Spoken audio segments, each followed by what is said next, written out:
is on his way, but he's running a little bit late. And so if it's okay, I think I will go ahead and begin. Oh, nope, there he is. Sorry. All good. You're right there? Okay. See you in a minute. So if you'll bow with me, I'll offer prayer. Father, thank you for this day. And Lord, thank you for the beautiful sunshine that we're enjoying this great spring day. Lord, I thank you for our city, how blessed we are to be able to live here and enjoy it. Father, I ask you for wisdom and discernment as we make decisions today, things that affect our city, and we consider the capital needs. Father, bless us in all our decisions as we work to seek your will. Father, I ask all of this in Jesus' name. Amen. Amen. If you will, stand with me for the pledge. I pledge allegiance to the flag of the United States of America and to the republic for which it stands, one nation, under God, indivisible, with liberty and justice for all. I'll call this meeting to order, and we'll begin with open forum. I don't have any, okay? So we'll move on to our work session. Items under the work session are intended to provide opportunities for City Council to study and discuss various issues and gather and analyze information. Council will not take formal action on matters presented at a work session, but may direct staff to place items relating to the matter on future agendas for formal consideration. So we'll begin with A, receive a report, hold a discussion, and give staff direction regarding capital improvement projects and potential funding options. Finance Director Kerbo. Good afternoon. If y'all will remember, we spent quite a bit of time in November and December presenting to y'all, various department heads presenting to y'all a laundry list of capital needs.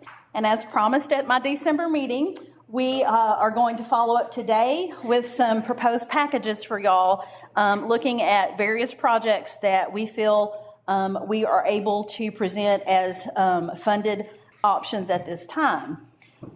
These packages are going to include Airport Construction Fund. If you'll remember, we did tier those projects back in December. I presented y'all a updated spreadsheet that actually went through and had priority tiers that department heads had presented at tier 1, tier 2, and tier 3, and we'll go over those again just as a reminder. But our proposal today is going to present under Airport Construction Fund that all tier 1 items are going to be proposed as a project at this time, as well as Hotel Fund, the Capital Projects Fund, which is street maintenance, and the Sanitation Fund.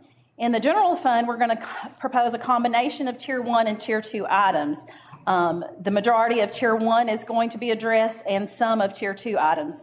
In Utility Fund, also all tier 1 items, with the exception of the I knew I was going to do it. The Lanana Bonita Sewer Project. Always, that's my nickname for it. So now y'all know.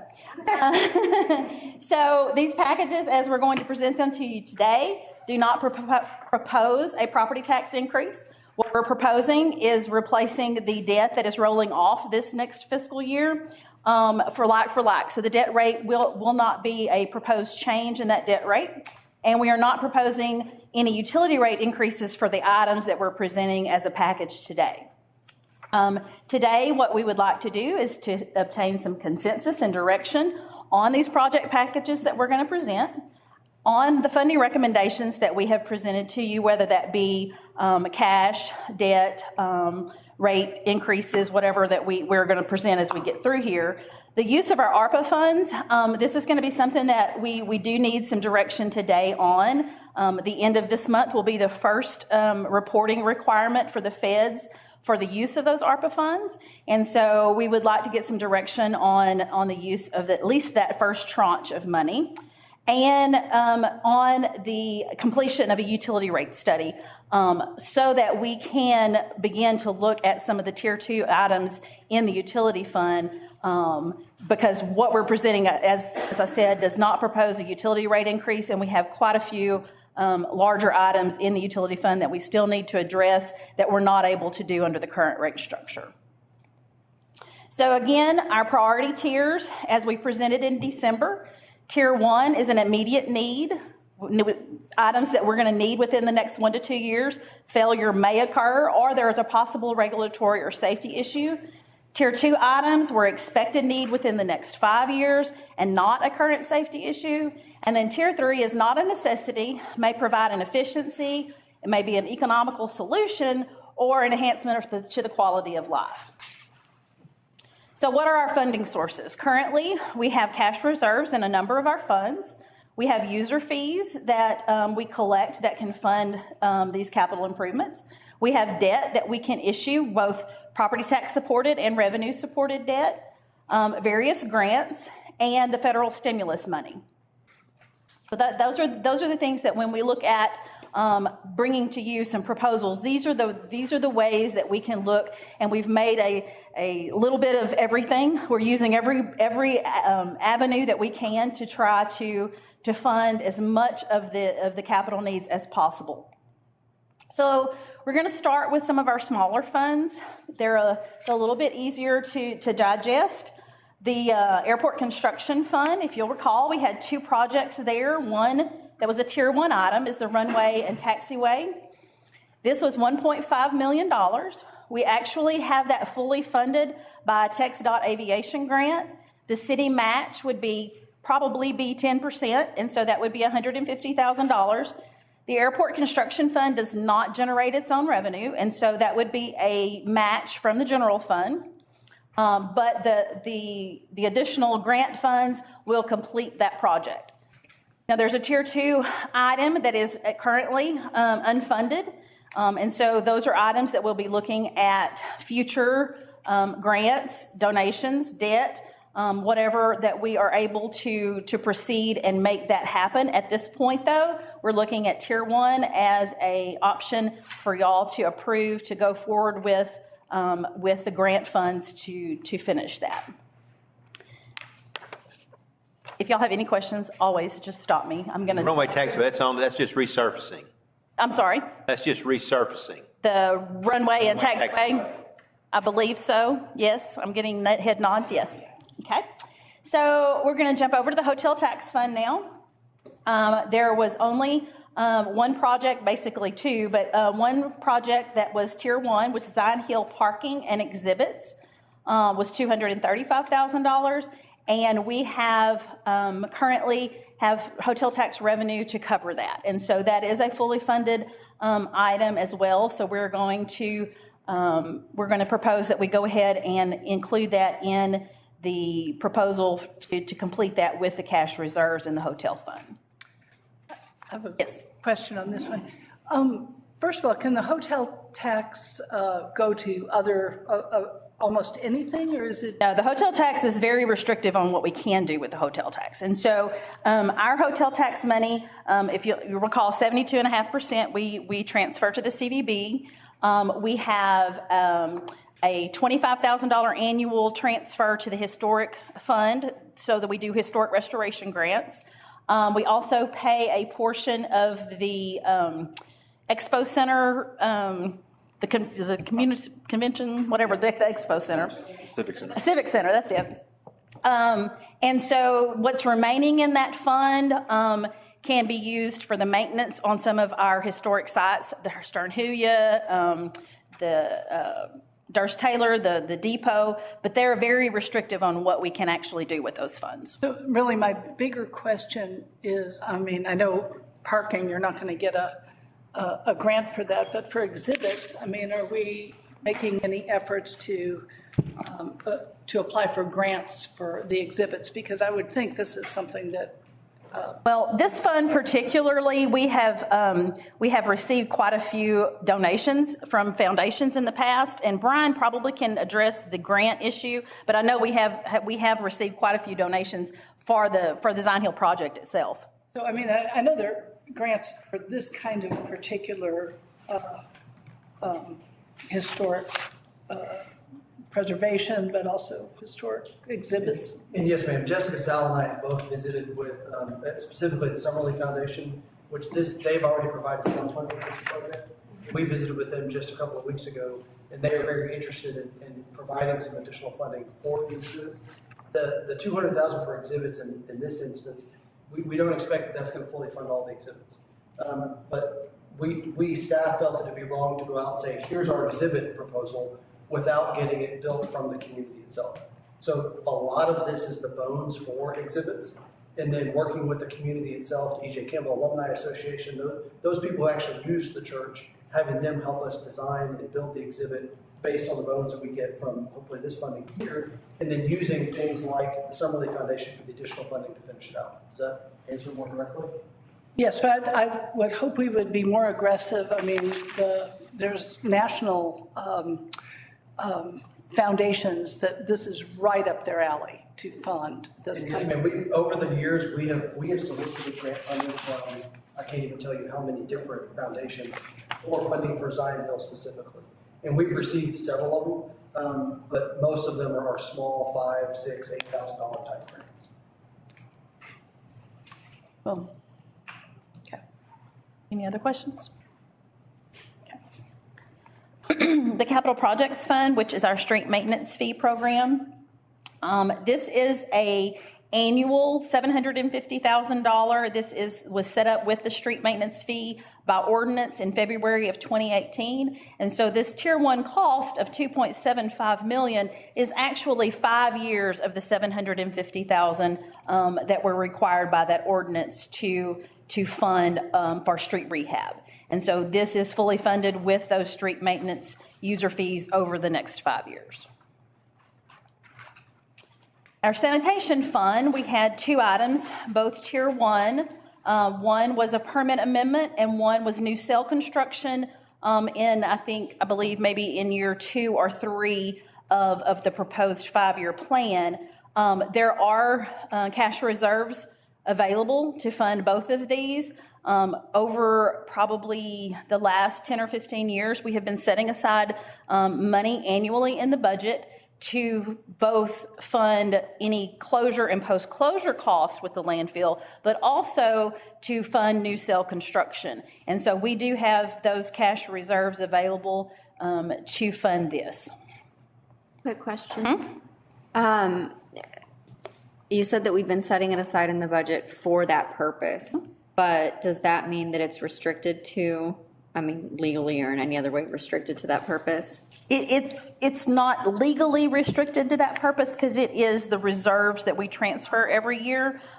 When we set that up, it was literally for closure and post-closure alone. We have funded more than the closure and post-closure estimates are at this point, which is about $5 million this year. We are sitting on about $8 million right now. And so we do have the money to set aside for new cell construction. And so last year when we were working on the budget, we determined that we were already fully funded for the closure and post-closure liability. And so those monies have shifted to new cell construction. Any other questions? Okay. Take a deep breath, and then we're going to jump into general fund. Okay, so the general fund cost, total cost was a little over $69 million for all projects that were presented to y'all. By tier, what we are proposing today, and I didn't tell y'all, I know y'all have figured this out by now, but the red are the items that are not going to be included in the proposed packages today, and the black are the items that we are proposing that we can fund. So for tier 1, there are $16.6 million that we are proposing that we're going to be able to fund currently, and then $4 million unfunded tier 1. And we'll go into some detail over what that is and why in just a minute. We also have tier 2 cost of about $5.6 million. Now, I know you're asking why we jumped to tier 2 if there are not immediate needs. If you recall, tier 2 included a little over $11 million for a street maintenance item that would get all of our streets up to what maintenance level? I forgot what we told, C. And so what we're proposing is to do a chunk of those now, knowing that we do still have, another $6 million worth of street projects coming in the future, but we were able to figure out a way in order to get some of that street done now under the current cost structure. And of course, tier 2 and tier 3 unfunded items for future consideration in the amounts of 27 and 15 million. So also, we talked about earlier the like-for-like debt issuance. So we are proposing a CO to be issued this summer to replace the expiring debt. Come September, the only thing that we will have after this last debt payment is paid off is the 2021 tax note, which we just issued for the ladder truck for the fire department. So for those future tier 2 and tier 3 items, there are options for that. For a future bond program for some of the larger items, we will of course always be looking on the lookout for any grants or federal help with some of these items. And we're going to talk a little bit about a need for a user fee in the general fund as well. Can I ask a question real quick?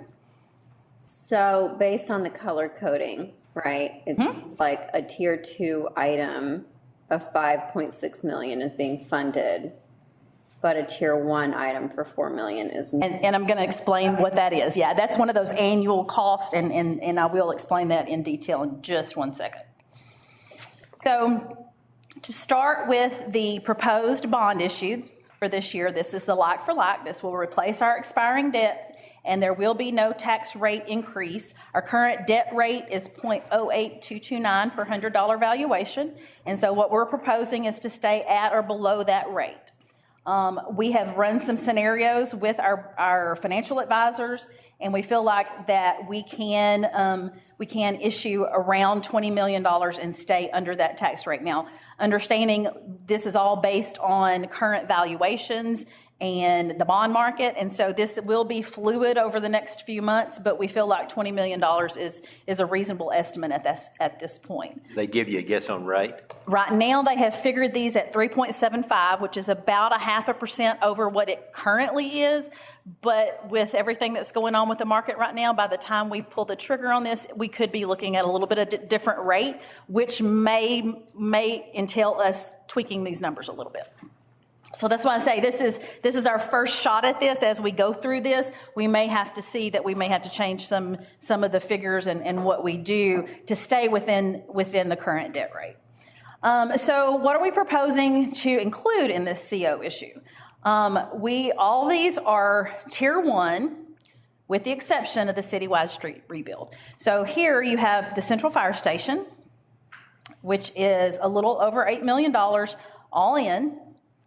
The parks restrooms and the parks playgrounds that were presented, and there were quite a few of those at different parks and around the city, as well as the $4 million drainage improvements for the critical reconstruction of the storm sewer system.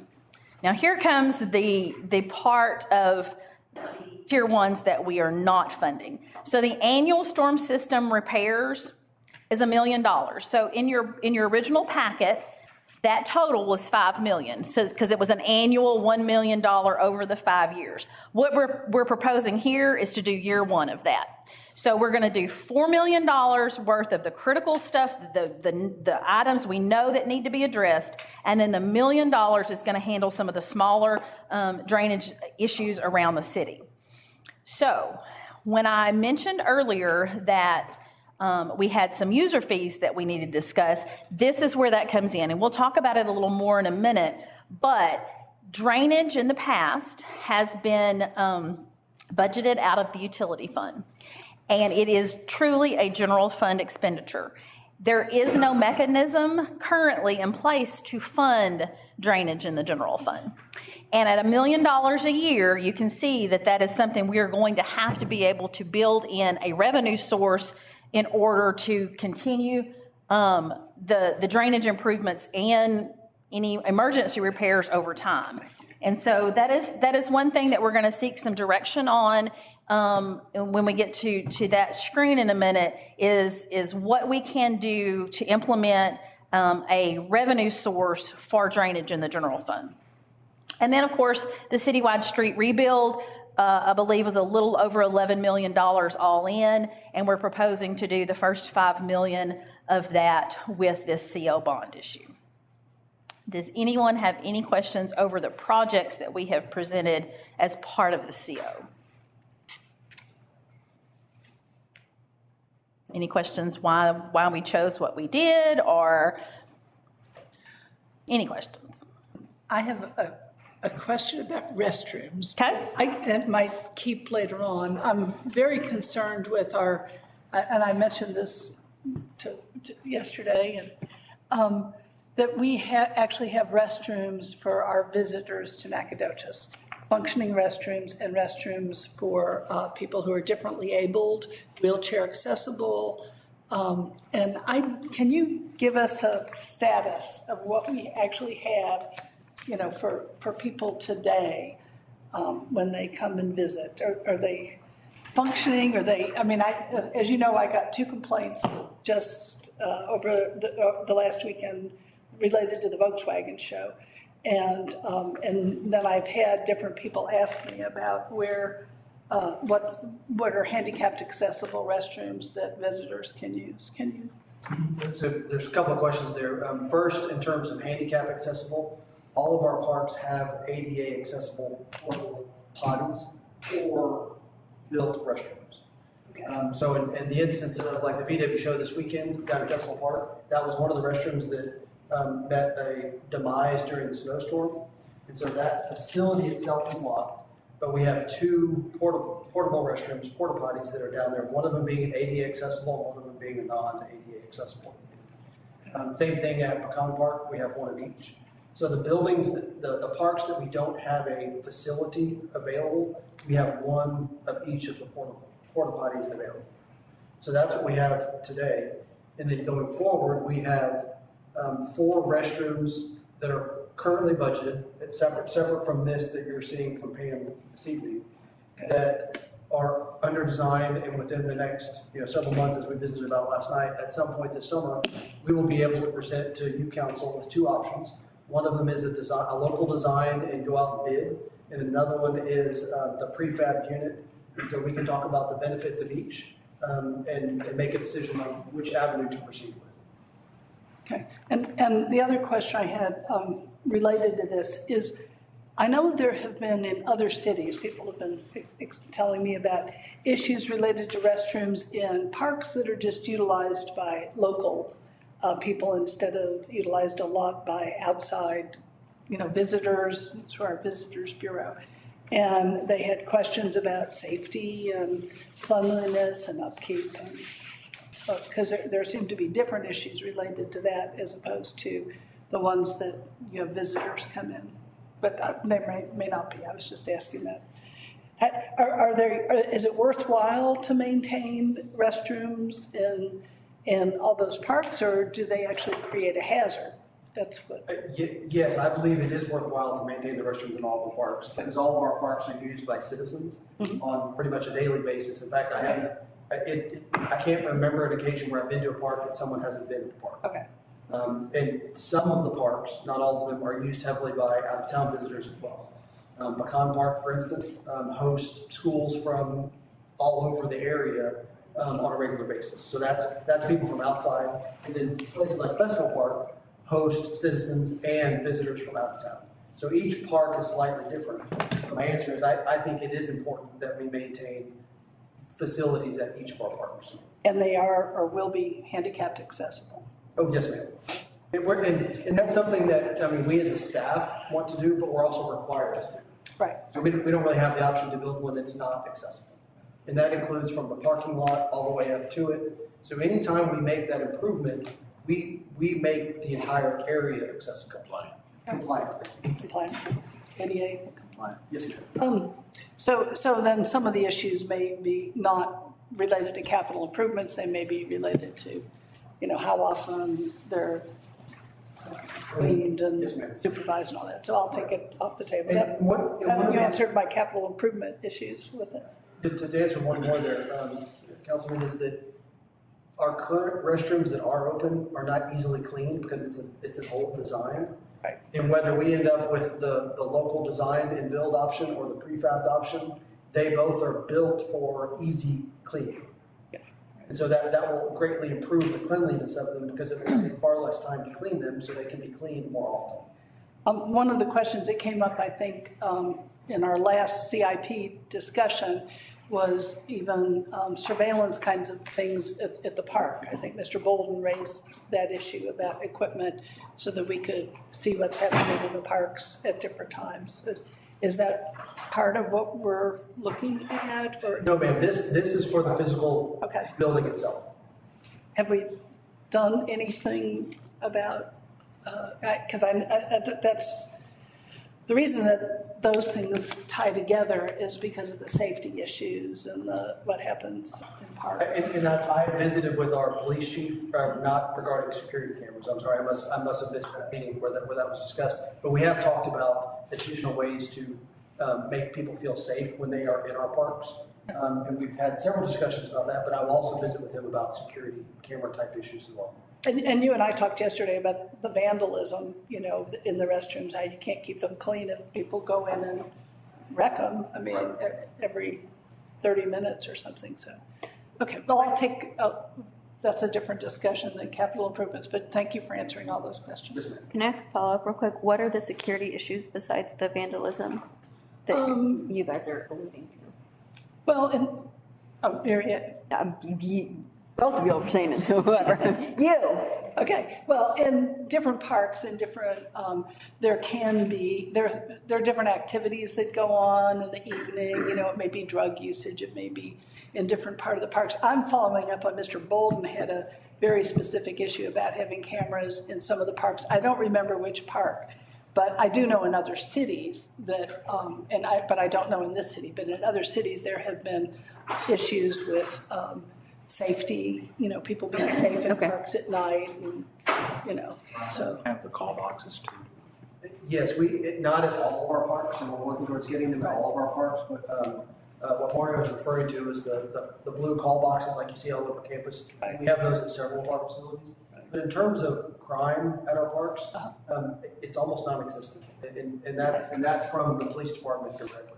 There are different parts of our town that have different types of crime, and I'm looking, you know, outside the parks, and typically those types of crimes that happen in those neighborhoods are also in the Pioneer Park, for instance, has different types of issues than Pecan Park does, and different types of issues that Pecan does. Right. So it's difficult to talk about crime or vandalism in our parks as a whole, because they're different issues in different areas. But as generally speaking, our parks are crime-free, and along with our trail system as well.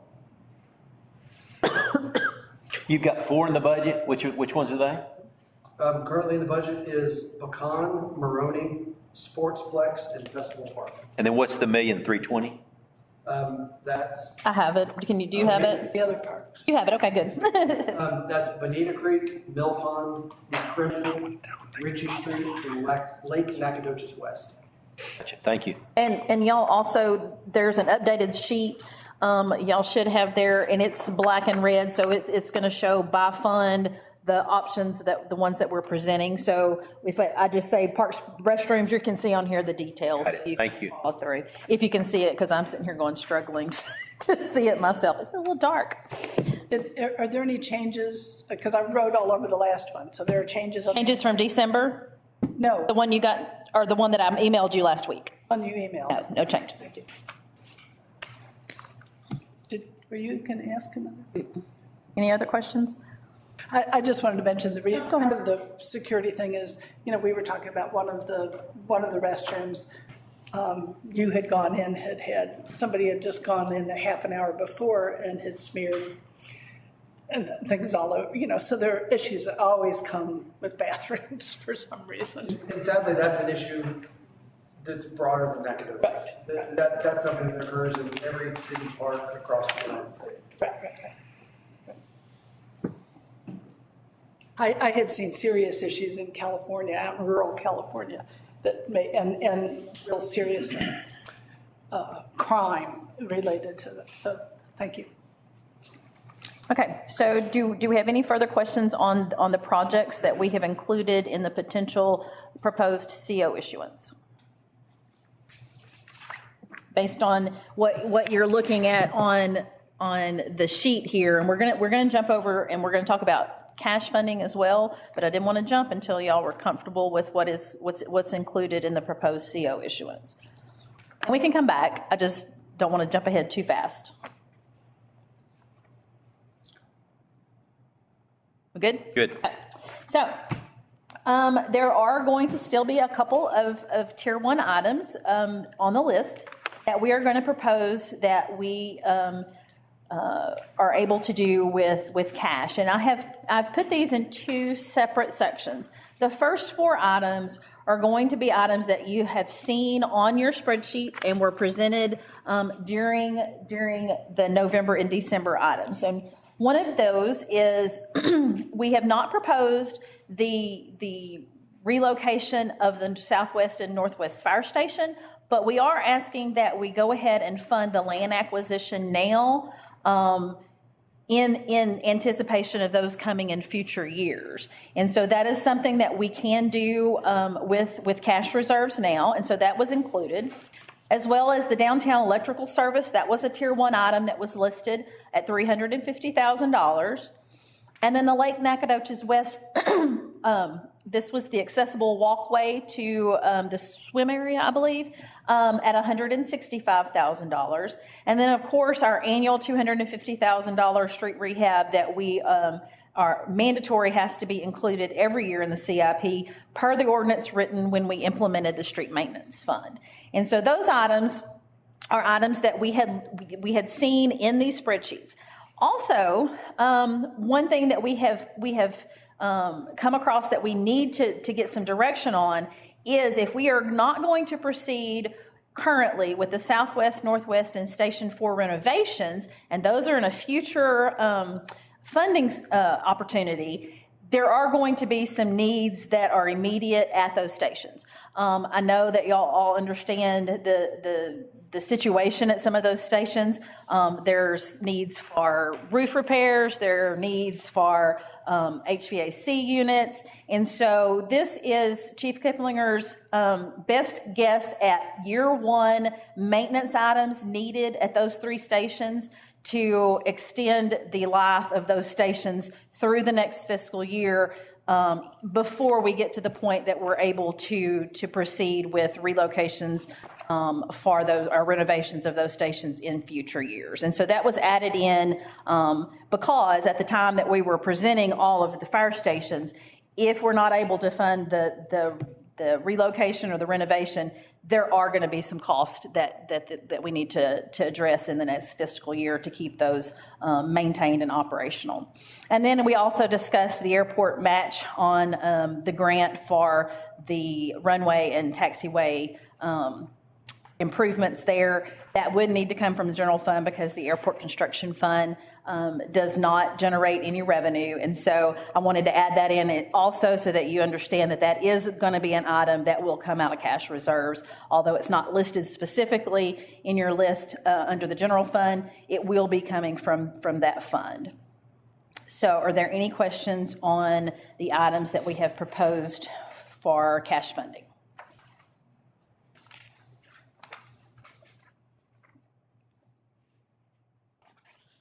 Nope. Okay. Nope. You have one? Okay. So that brings us to the end of the general fund.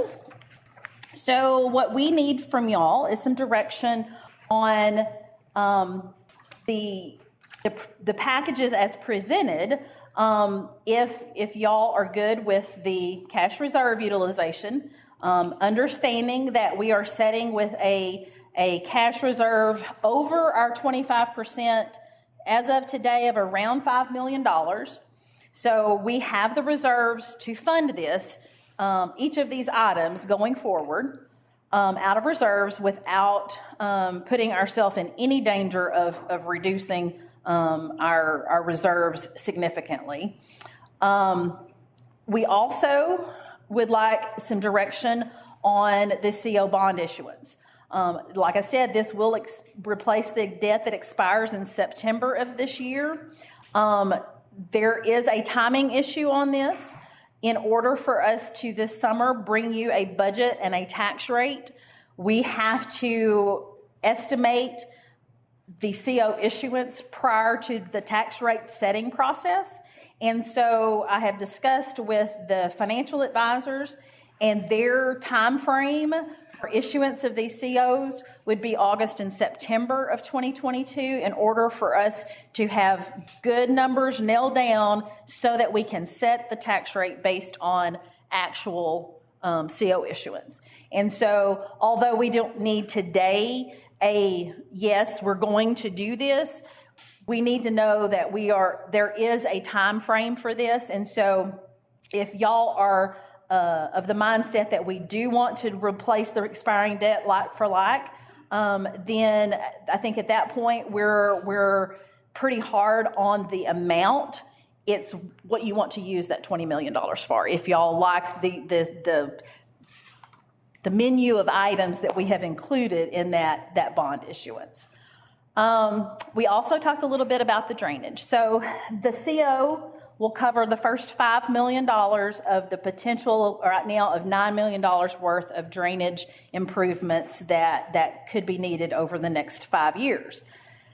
The problem being is once that money has been expended, we have no revenue source to maintain those drainage lines or repair any emergencies. Like I said, those have been budgeted out of the utility fund in the past. That is not where they belong. They belong in the general fund, and so we are trying to correct that.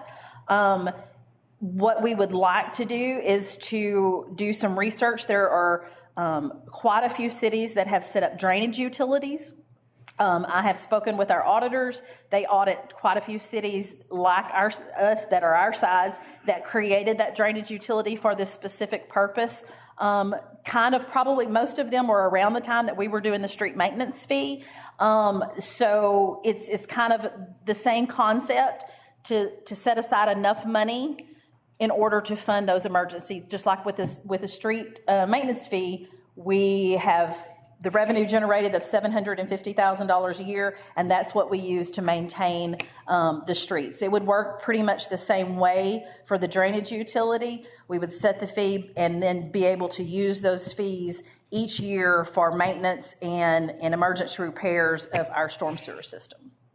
So also, if there are projects, tier 2 or 3, in the general fund that y'all would like to add to the CO issuance, just as a matter of information for you, for every 1 penny on the property tax increase, that generates about $2.5 million in debt capacity. That's at a 20-year bond. If we go out 25 years, it generates about $2.8 million in debt capacity. So the 20 million is going to be a like for like, no property tax increase at the 20 million.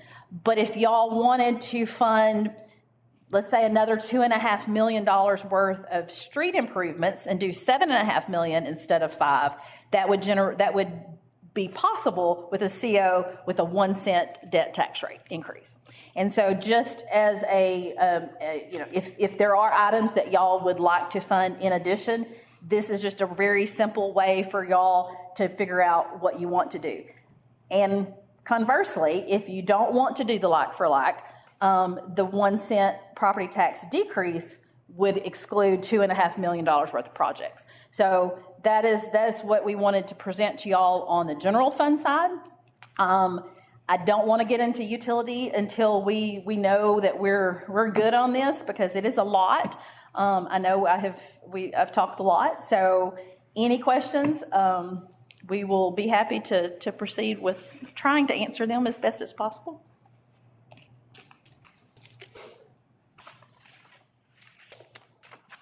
Thoughts?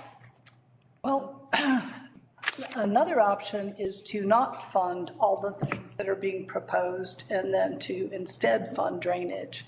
So I know I have gotten some feedback that maybe we don't need some of the things that we're talking about immediately.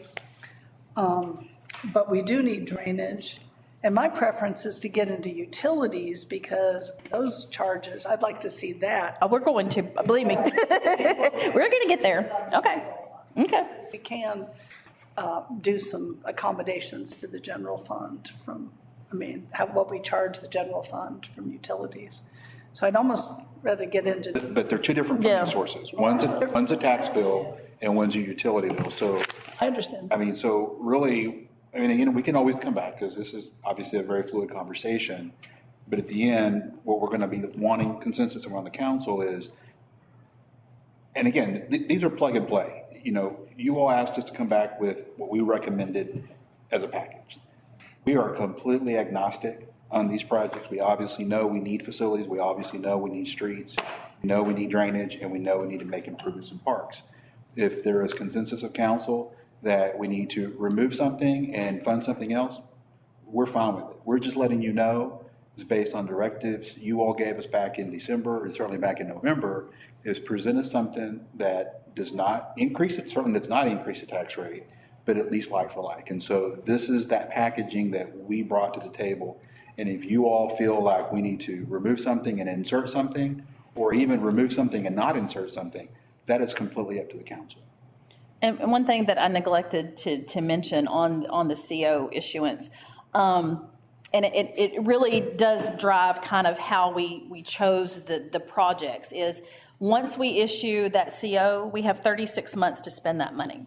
And so I'm not going to speak for Bartlett, he can chime in, but just as an example, if we intended to do the whole $9 million on drainage with the CO, then it becomes an issue. Can we, in 3 years, complete that project? And so same thing with the streets. We could do all $11 million with the CO, but can we do all $11 million in 3 years? And so that's why we looked at what we physically can accomplish, because we do have a time frame. Once that CO is issued, we don't have forever to spend that money. We do have to get within that 36-month time frame. And so as we're looking at these pieces, we have to look at what we physically can accomplish in that time frame as well. And I know, Councilmember, you mentioned about drainage. That's one of those components, because we recognize that we have some unfunded needs in drainage. And so we need to go back and study what are those funding options. Not only the funding options to fund it, but also just the engineering aspects to actually get it designed.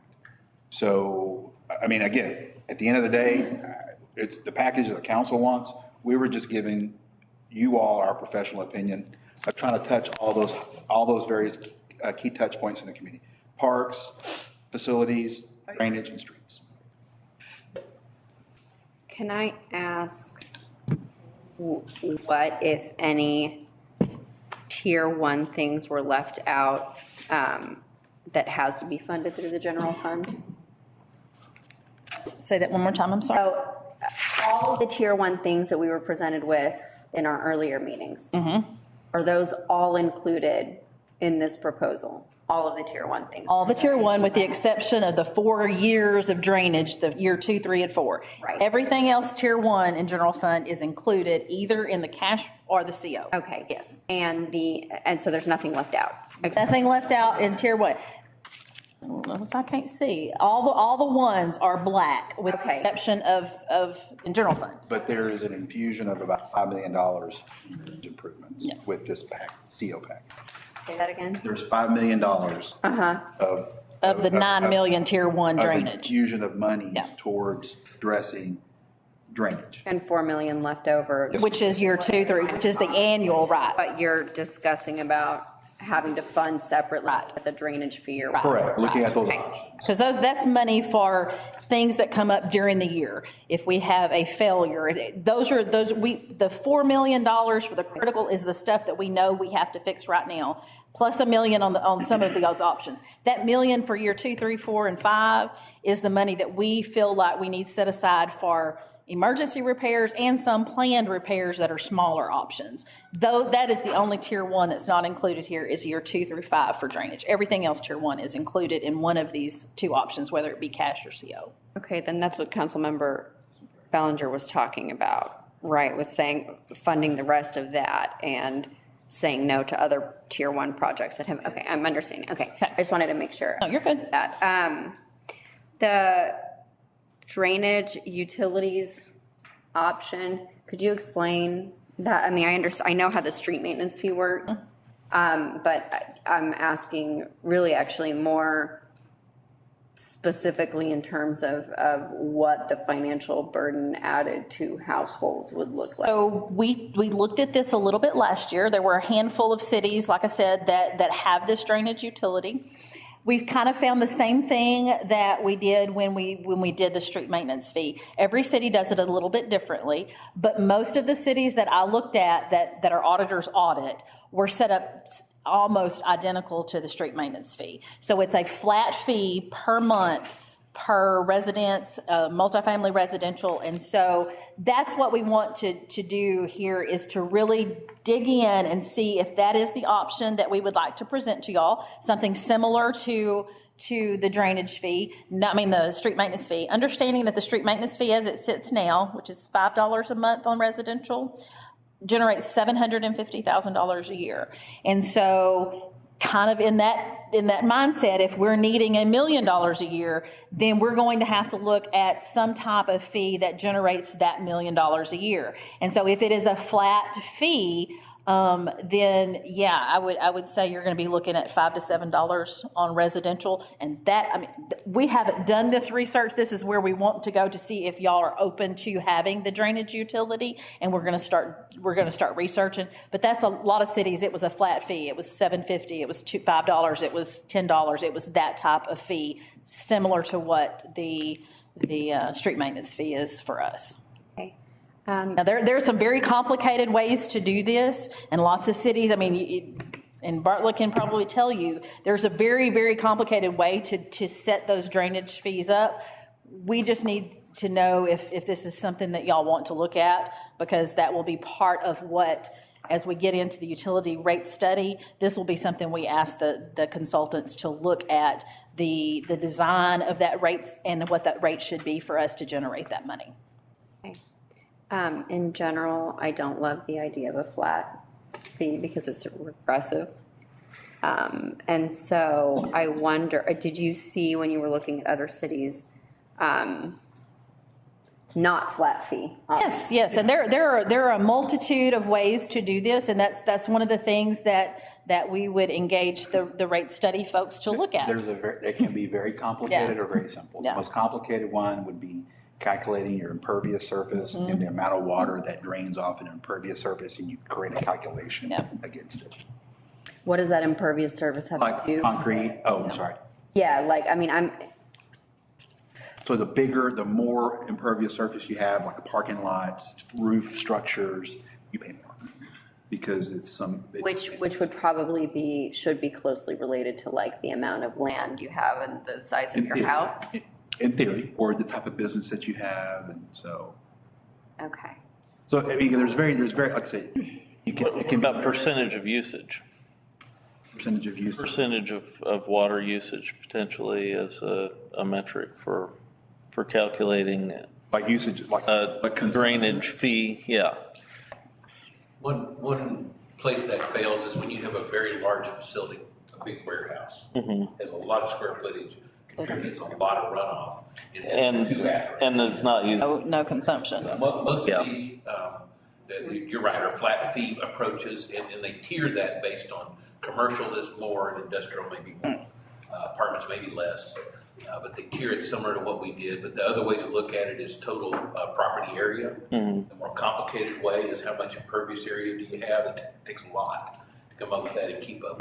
So yeah, there's mechanisms. And the theory is you're a bigger contributor if you have more impervious area. So, but you're there's a number of ways to do it. What we really need to know is, do you want us to look into it and bring you back some ideas and solutions and show you what the impacts are? That's really we're not asking to create one. We're just asking to research. Right, to start researching this. But basically, we're talking about a tax. However you call it, it's a tax, it's a fee, it's a added, whatever. And I don't know, are we talking about it just for the drainage and just in the general fund, or are we talking about it when we get into utilities too?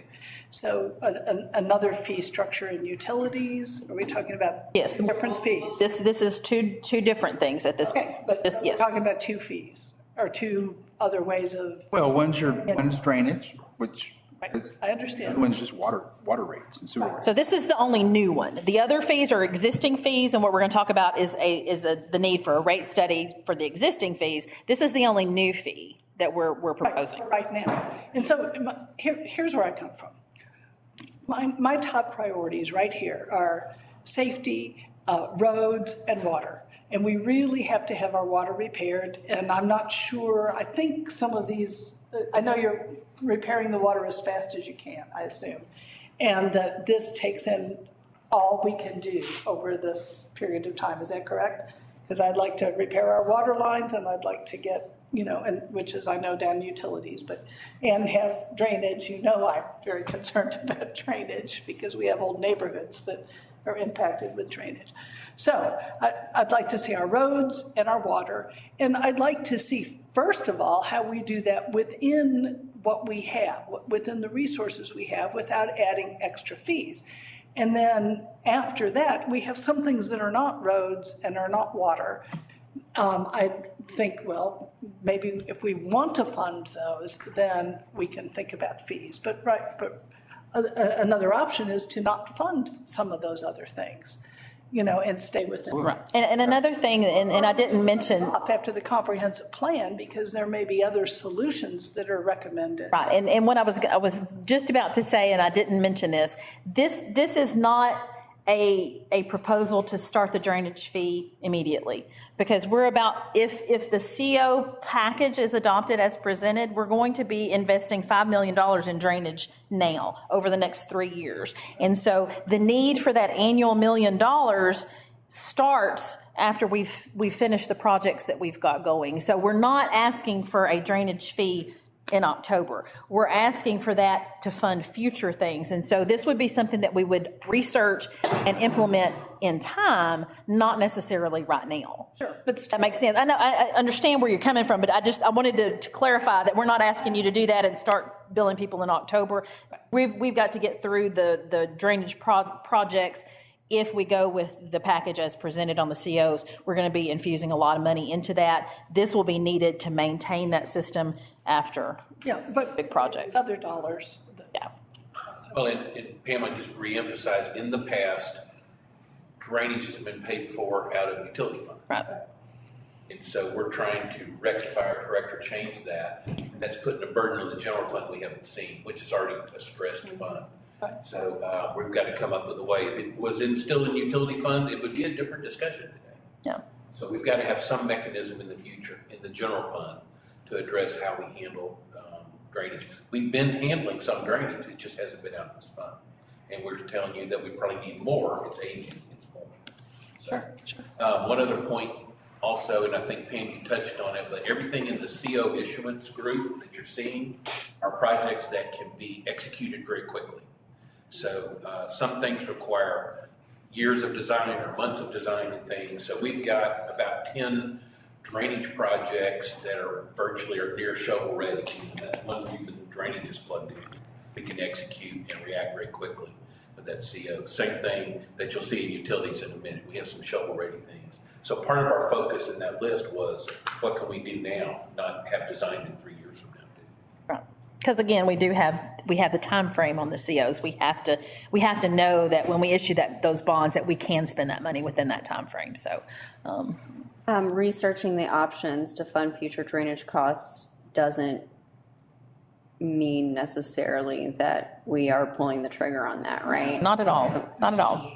From my perspective, I don't see harm in looking into it. At least, I mean, we're not making the decision that that's the way we're going or anything. Yeah. But if we're spending the money on something else, then we don't have the money then to spend on the drainage. Right. Right, We're just talking in about which looking case. at options. Right, in which case, yeah, I mean, I know what you're saying, right? So, hold on. If we decide to not spend money on other projects and instead fully fund the future drainage, then we don't need to talk about researching options to whatever. But we can do both and. We can research options and still keep open So, the idea that we would rather spend all of the money on the drainage. so really, what we have here is, again, if we're looking at just the package here, and again, this is all plug and play. We can do whatever y'all want, but do you want to remove park restrooms, park playgrounds? Do we want to remove the fire station? I mean, those are the decisions. Again, we're not asking you to make a decision as to this. We need to have some direction because at some point we've got to work on finding land, getting in front of you about, here's some proposed locations. I mean, these are decisions that need to be made over the next several months, and so.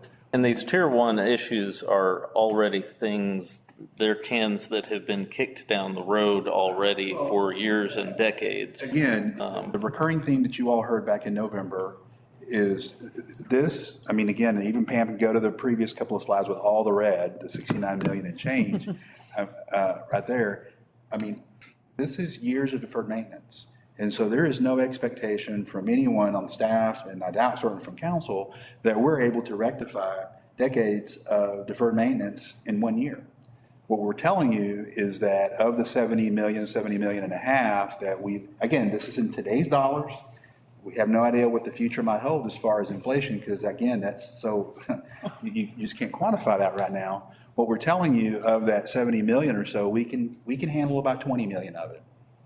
And quite honestly, we can handle 20 million of it plus the cash reserves that we plan on, that we would recommend that we utilize. So it's 20 million plus the 2.1 million.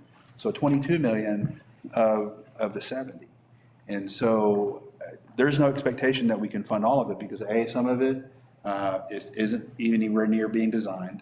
And so it's just not ready, and you can't just destroy the entire city all at once to fix everything. So it has to be managed, because I mean, we all experience construction fatigue with other major highway projects. You add that plus interior streets, it's just asking for a very difficult situation for our community all at once. And you don't want to fix everything at once, because it all breaks at once in the future. So it has to be staged. So we would need to find $4 million, though. We would have to cut $4 million of projects if we were to fund the drainage. You do all that. Yeah, the 4 million that is in, that this tier one, that is the annual money that we need in those future years for emergencies, for breaks. That's not necessarily $9 million that we can spend immediately. That is $1 million per year that his estimate of what we would need for collapses, emergencies, and some of those smaller issues as they come in the future. So honestly, I don't want to say there's not an option, but there's not an option to spend, thank you, $9 million. I'm so thankful. I'm blind. There's not $9 million worth of projects today in drainage to fund with the CO. That's why that 4 million is tier one unfunded. That's future stuff. That is what we need to set aside for future collapses, future small projects as they come up. The 5 million that we're proposing are the big, I think you said 10 big projects that we can do right now. There's not necessarily $9 million worth of projects to tell you today, if that makes sense. So then what are you talking? Okay, so I get into the utilities too at the same time. And I know utilities is a separate fund. Right. But that's a huge issue, and we could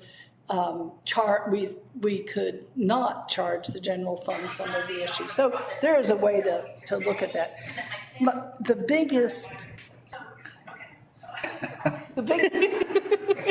issue. I didn't hear that last part. Seriously, I didn't hear the last part. That's okay. The biggest feedback that I get is about our fire stations. I'm so sorry, Chief Kiplinger, but one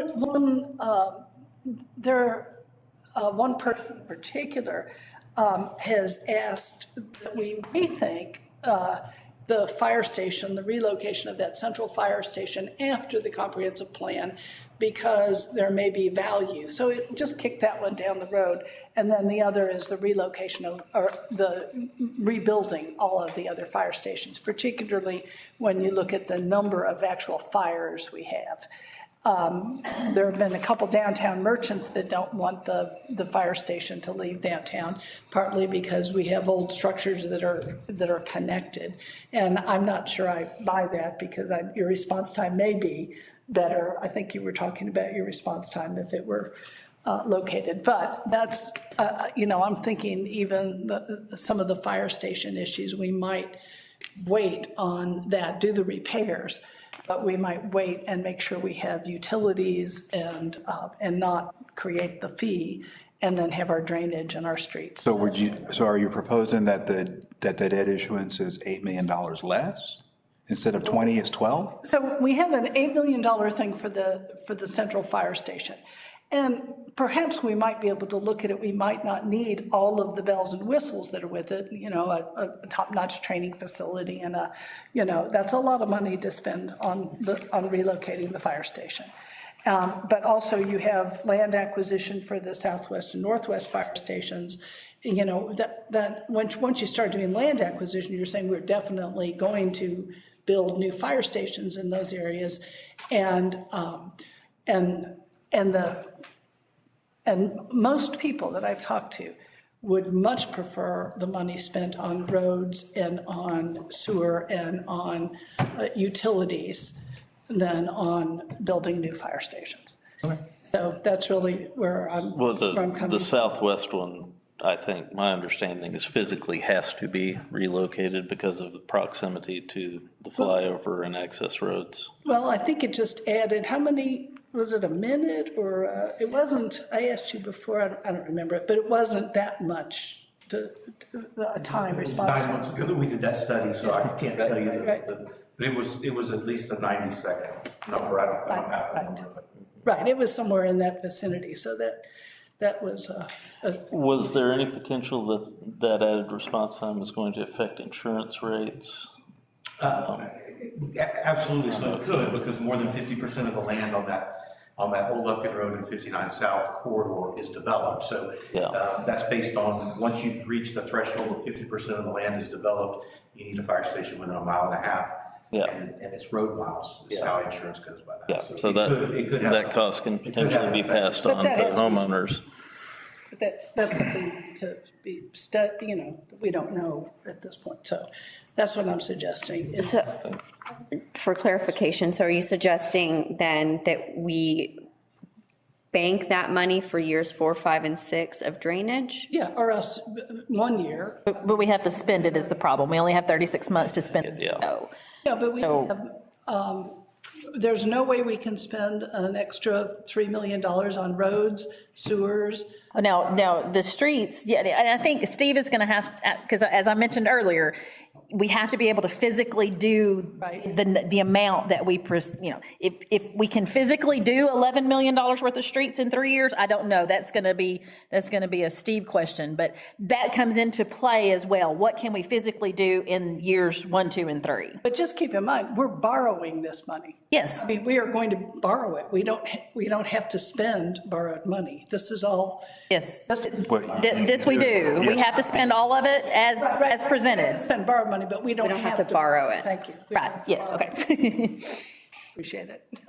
Okay, so then the decision isn't between,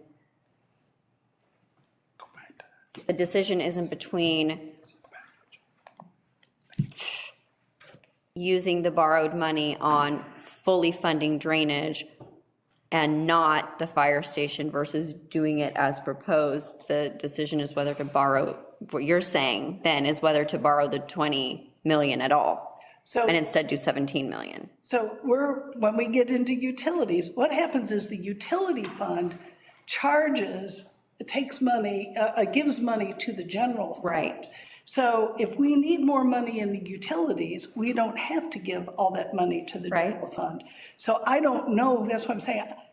I don't know where we're going in the utility fund if we're going to be raising utility rates. I would rather not raise utility rates, and I would rather not have a specific fee for either utilities or for the drainage, because those are the most regressive taxes we can have, even no matter how you calculate it. I mean, if you calculate on usage, I mean, old people with old houses have leaky pipes. I mean, it's just, whatever you do, you're going to hit something.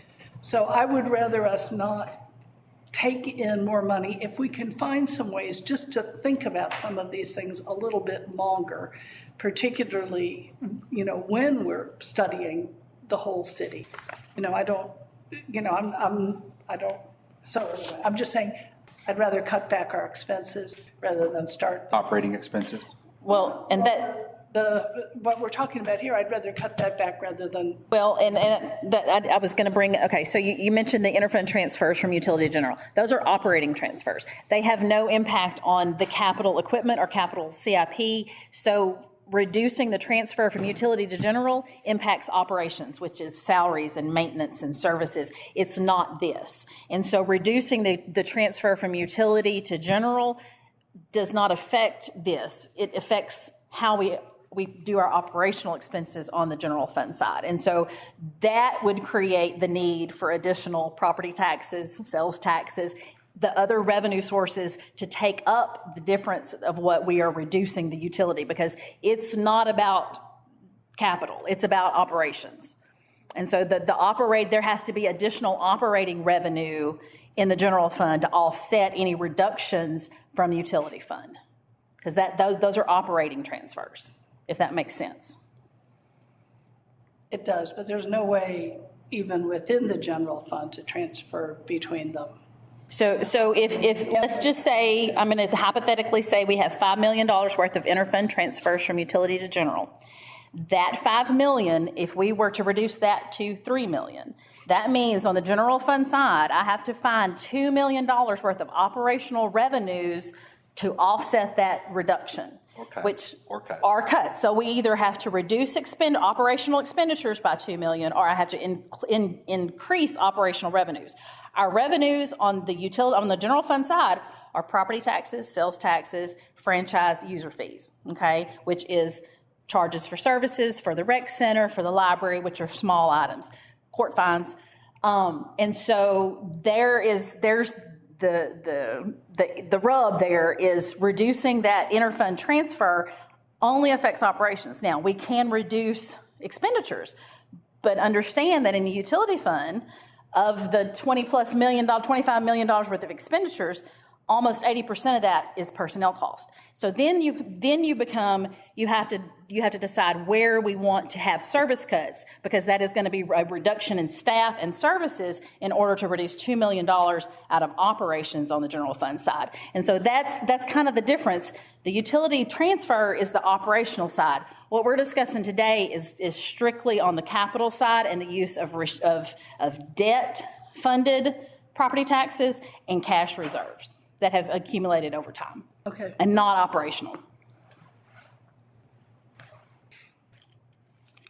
And what I'm also hearing, though, is that years 4, 5, and 6, I mean, that made perfect sense, because then what you're saying is instead of doing, this 5 million figure of fund transfer from utility to general, even if we did it to 10 million, that's not affecting any of this. Well, on the drainage, we could set up the annual maintenance of those drainage fees, that $1 million that we're going to need in year 3, 4, and 5.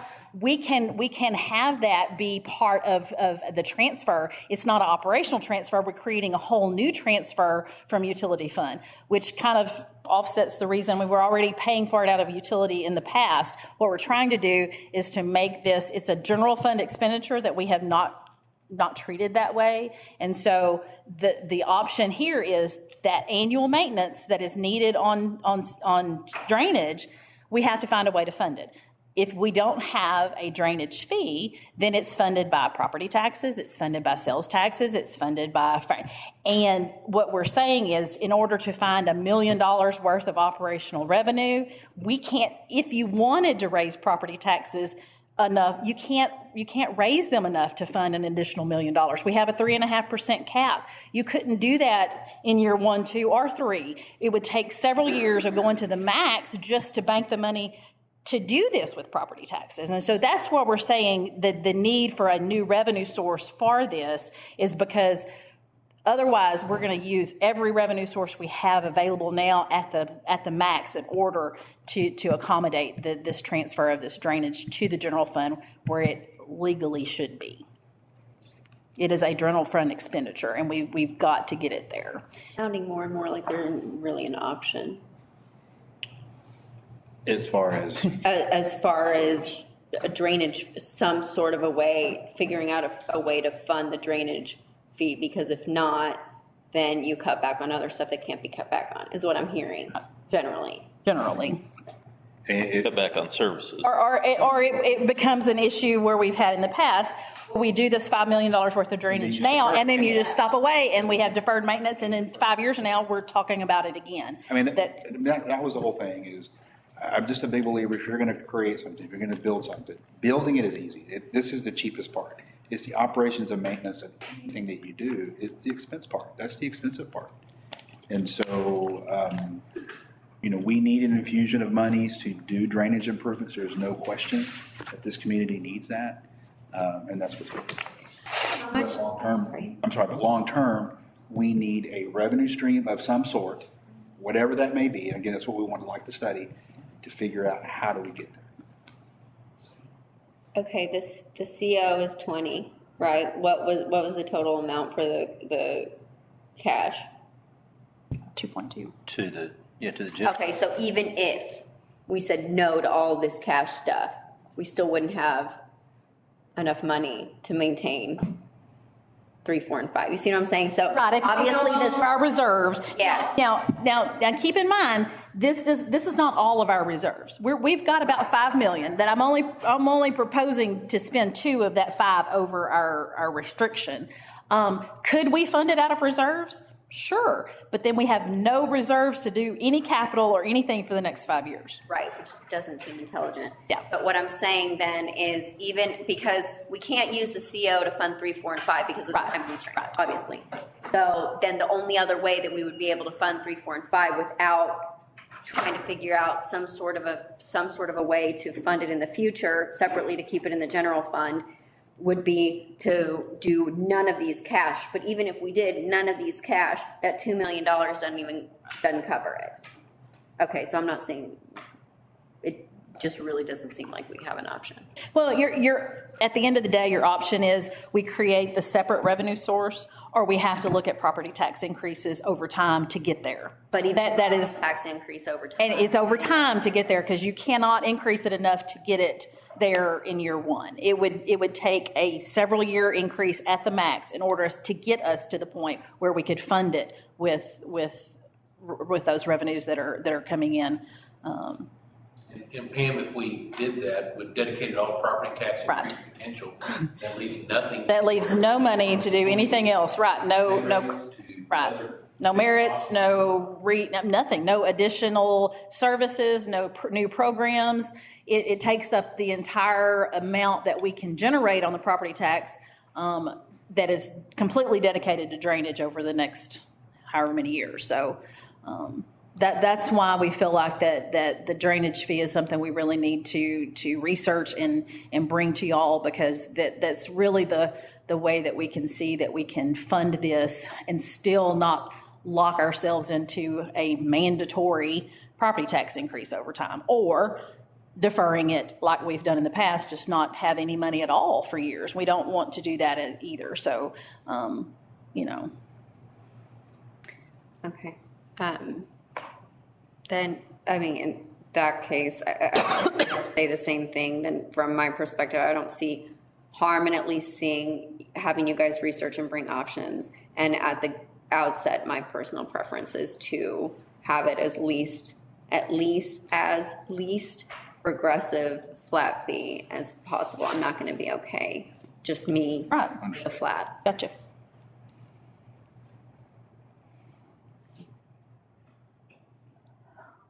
So do we want to move on to the next? Do we want to hit Do you have other utility fund? here? Well, I mean, yeah, I don't know what to do. Well, I mean, it sounds like the biggest question is whether or not we want to fund fire, right? But I didn't hear you. Whether or not we want to fund fire, the work to the fire department, Yeah, or all of it. I mean, I'd be, the work to the fire department, whatever it is. Right. What it relates to fire. Are there other things? right, Or no, just that? that is my biggest, I mean, I didn't have any issues with any of the other things, except for, some of the things seem to be, or one thing seemed to be like, maybe it should be, not capital improvements, but operations.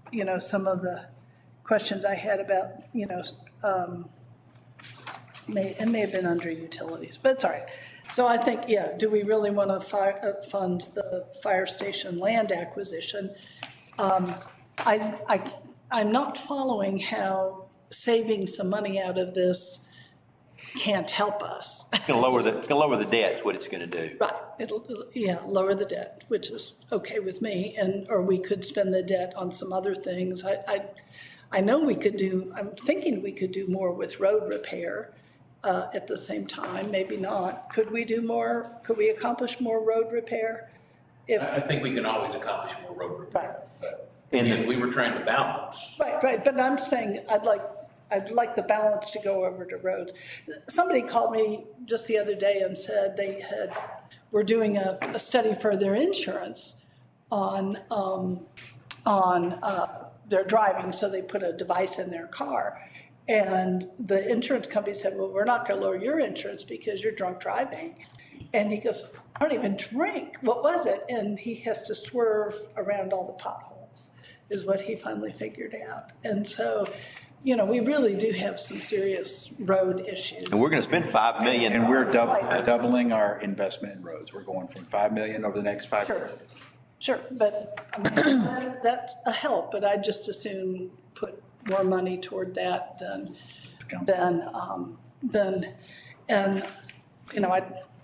and I still can't figure out, I don't mean to be dense here, but how we cannot switch over between, it's not just drainage, but can't we cover something else, and then, so we don't have to have fees? I'm trying to figure that out, and I just can't comprehend that somehow reducing us won't. Councilmember, we don't have a funding source. It's a funding source that doesn't exist, so it has to come from somewhere. So either we're gonna have to stop doing something, like whatever it is that is, we have to figure that out, or we have to come up with a funding source. And so, again, we're going back, we're doubling our input of funds that we're adding to streets. We're actually putting $5 million in drainage that really doesn't exist today. And so what we're saying is, we're doing that over the next 3 years, and we're gonna have to obviously continue with that in perpetuity. But it's just doesn't exist. Unless we're gonna stop doing something, either we're gonna remove a city operation, literally just riff it, reduction in force, and remove it, and apply those resources. And I guess theoretically it could be operational, I guess, if we can just do maintenance if we had to. But we just don't have it. And what we were directed to do was to come back and provide you all with a package of things that could replace like for like on the debt. And so that's where we are.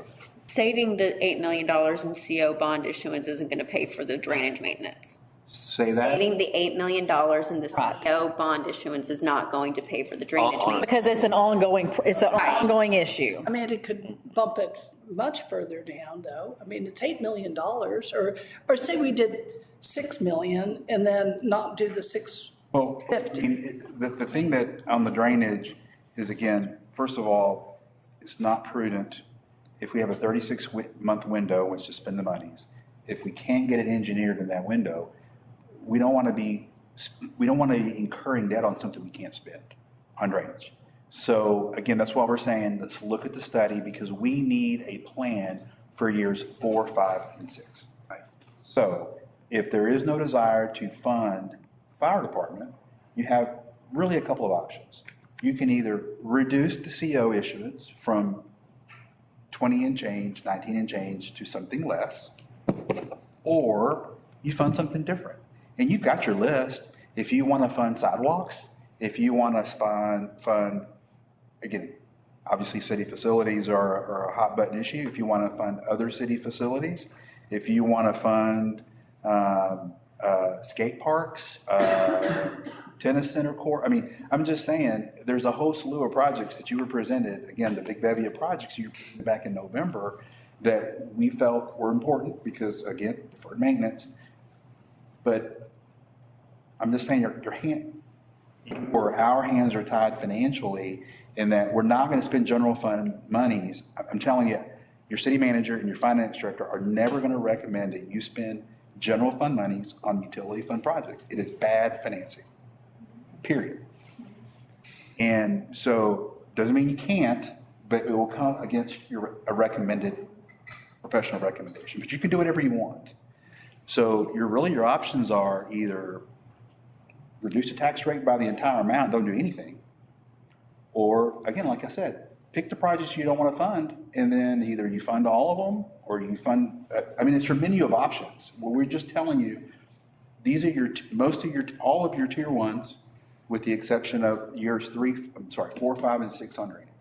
And then it does have some streets in there that was a tier 2, and only because, we needed to work on design, but we can get that done because we're doubling our capacity in streets.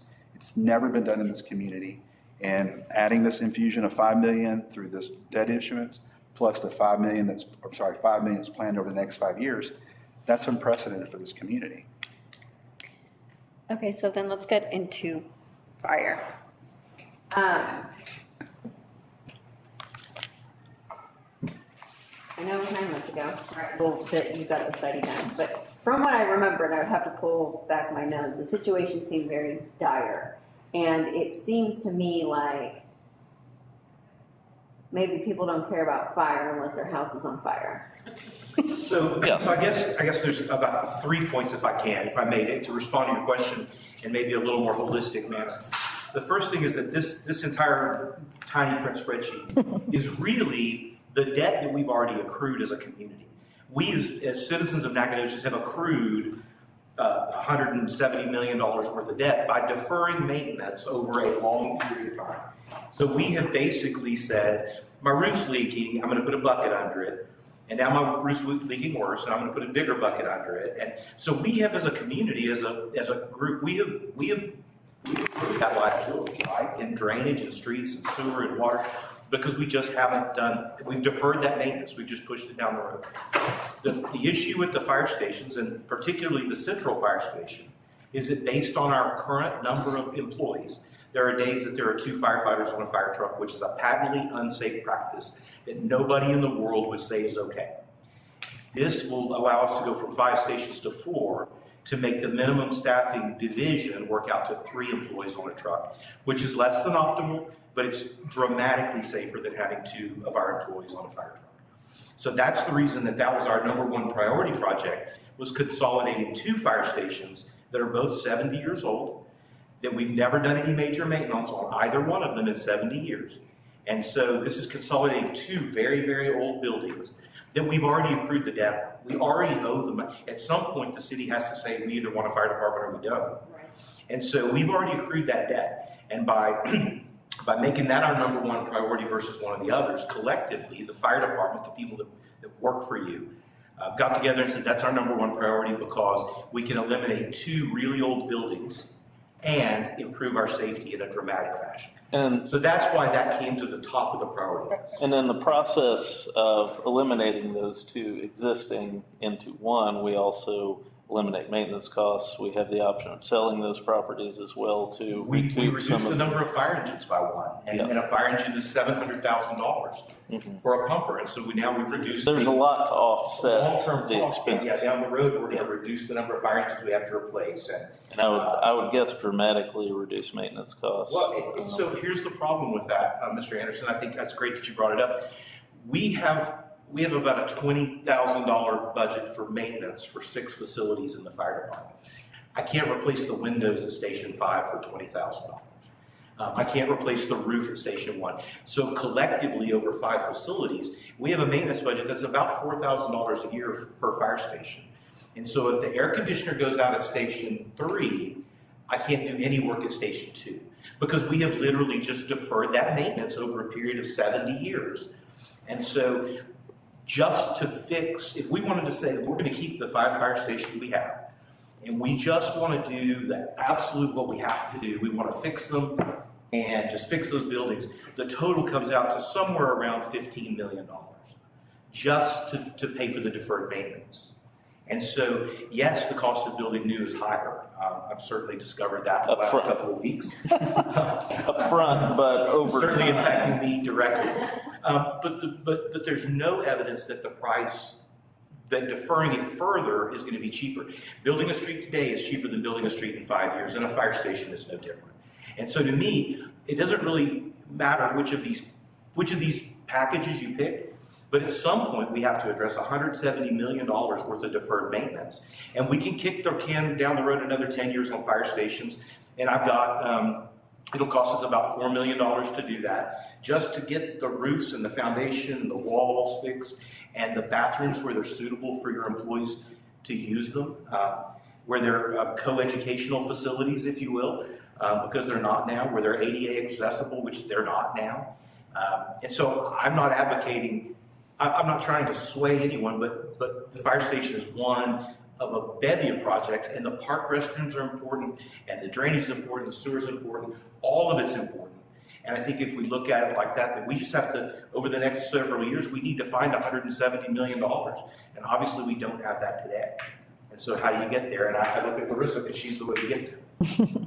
Economic development, and she's working hard on it right now on the laptop. So did that answer your question and yours, Mr. Anderson?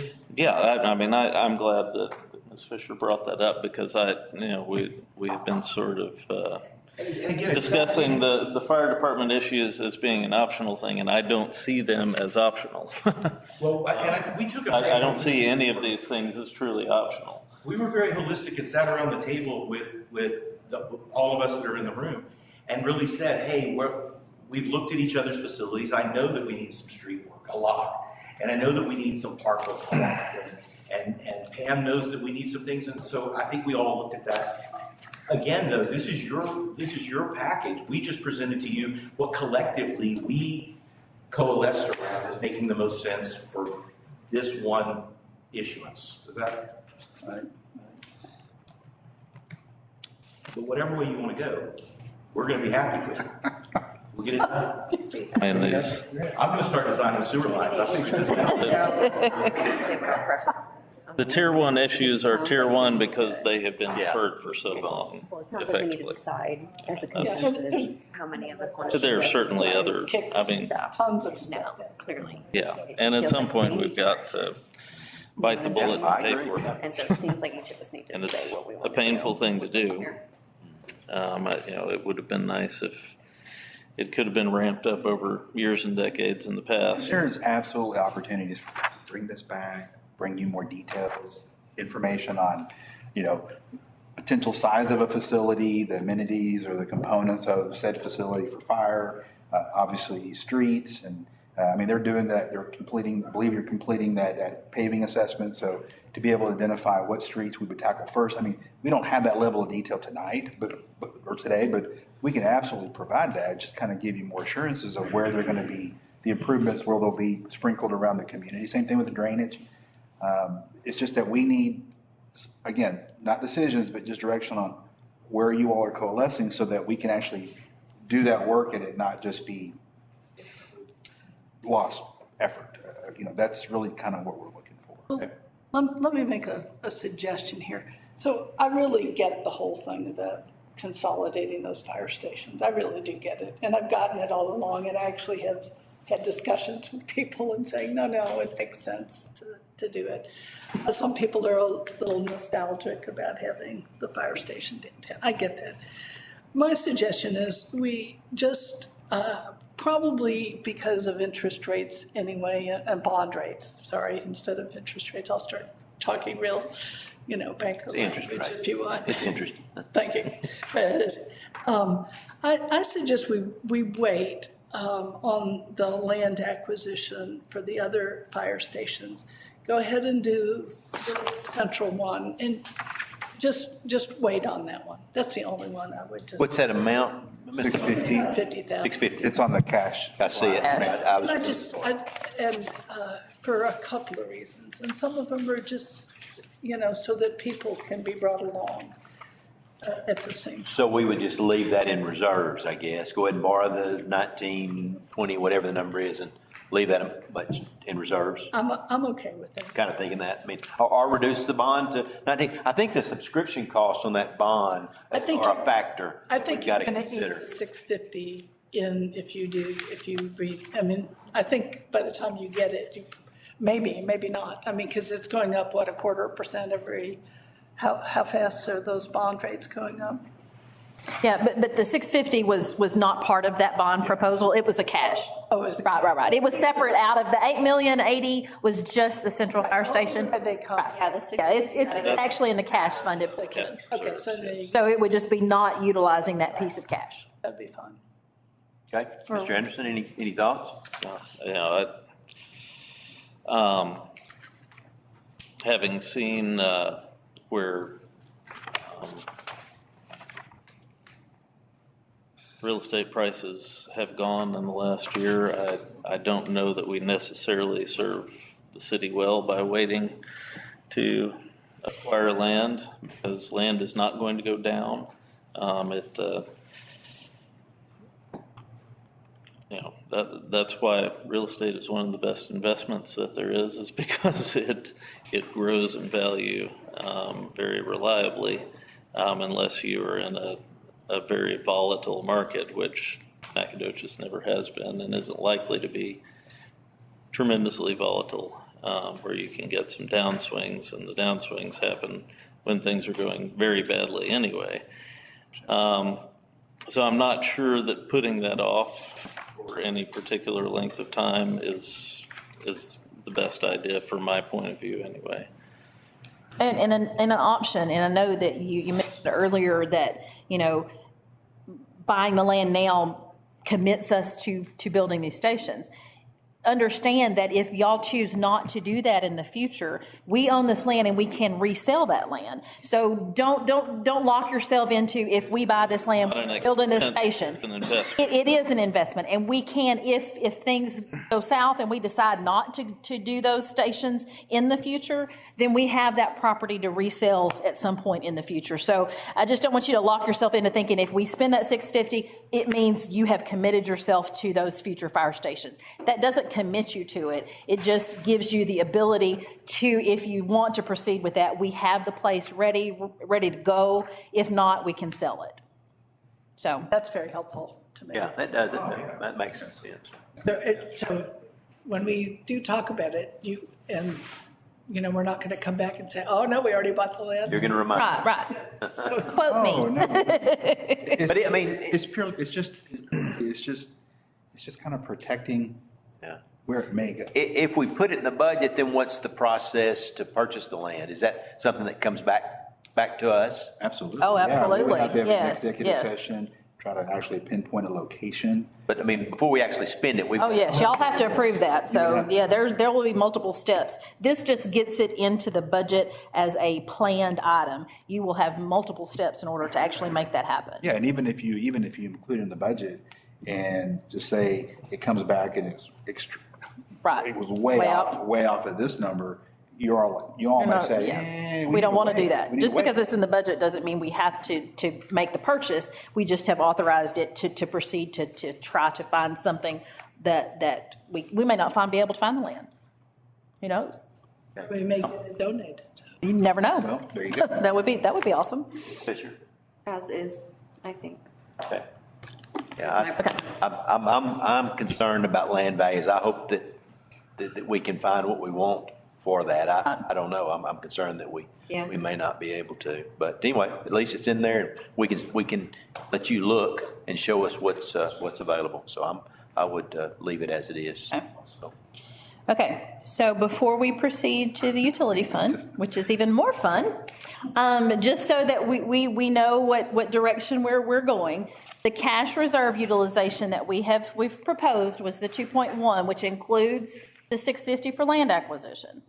So we want to proceed with these numbers, understanding that does not mean that we're going to proceed with this until y'all have looked at this multiple times. We got to find the land first. We got to find out if it's within this budget, if you are wanting to go that direction or not. Do you want us to proceed with these particular projects as a potential for cash funding when we present the budget to y'all? I think that's the consensus of the group. Yes? Okay. So on the CO issuance, understanding that as we go through this process, this may tweak a little depending on what happens with interest rates over the next few months. And one of the things that we're going to have to do is really firm up some of these numbers. When we presented this to y'all in November, we told you these were very high level estimates, we will really want to drill down and make sure that we can accomplish what we have presented to you within those budgets, because as y'all have seen here lately, everything that we budgeted last year, everything is, the inflation has hit us. And so we do want to firm up those numbers before we get to the point of CO bond issuance, understanding that you do not have to tell us today, yes, we're going to do this, but that is a process that there is a certain time frame. If we're going to issue these bonds in September, then we will bring you a resolution the first meeting in July to start that process. There's advertising requirements. There's tons of requirements in order to do this. So if we're going this route, June really is the latest that we can say, yes, we're going to do this. So understanding what we've presented, are y'all open with the $20 million CO issuance in this time frame? I think the no rate increase is very important. Very important, right. And so understanding that as long as we can accomplish the no rate increase, the items that we have proposed, are y'all okay with that? Do we want to tweak the menu? Are we good with the split of the projects, or do we need to bring back some finagling of moving a little bit to streets from this, or are y'all okay with what we actually presented here as your proposed projects? I think that was our discussion. I'm okay with it also, as long as if there's any way with those fees, both sets of those fees, I'm going to keep looking more into that. Sure. The fee, the general fund, the transfer, no? No, the drainage and the drainage fees, yeah. And then in the utilities, I'm going to look more. And I know that y'all People than me. I know y'all have done this. I just have to make sure that I understand my direction when I get back to the office. So I'm just reiterating this. And I really appreciate it. Really appreciate it. We're going to proceed with the research options on the drainage cost. And then this was just a note for y'all. So as we go through this process, if y'all do look at some of these tier 2 items or 3 items and y'all want to come back to us and say, can we do this? Yes, we can. This is the effect of what it's going to take to do that. So as we go through this process between now and July, that's just a discussion item. So I think we're good on general fund. We take a 2-minute break. Sure. Oh, that would be awesome. Yeah. You're welcome. No, I'm kidding. Oh, really? I would have left anyway. All right. See you later. How are you today? I'm good. How are you?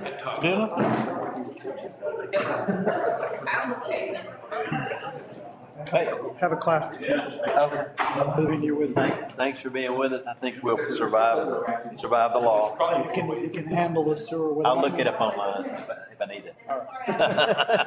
If I need you, I'll just look it up myself. Thank you, Stephen. Well, looks like no action, so we won't. Yeah, well, Jimmy said he's gonna be a lawyer now, so. Oh, good. I tell him I can just look on, I'll Google it.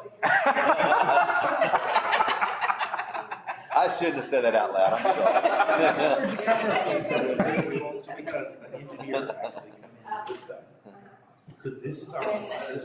How sure we going so far? My list. So when So by consolidating into the bill, are we also? it's the 1.5 mile mark. Okay. Okay. It actually pulls it to the boundary. But this is Highway 7 or Center Highway, so your travel distance. That's what I thought. Okay. Yeah, that's even better. Right. Right. Okay. Okay. So we still retain our insurance rate by looking at, and this is a point, it's just generally, miles. Yeah, that. So somewhere around 80 years. So this one. Yeah. Okay. That's Right. Okay. Just making sure I didn't need to have that prepared for that. Okay. And then I am going to do an officers meeting for next week. So right now. Yeah, I mean, you're just transferring. You've got so much on your list too. And all of this. Well, it's not,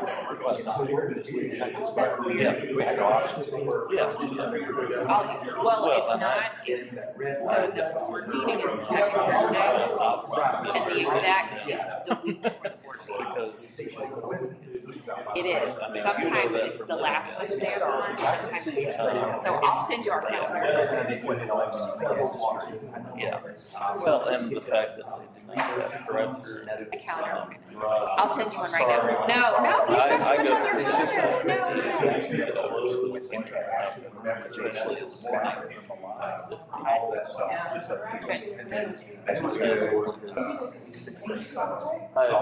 I've witnessed some mutual safety issues. and it also puts it on.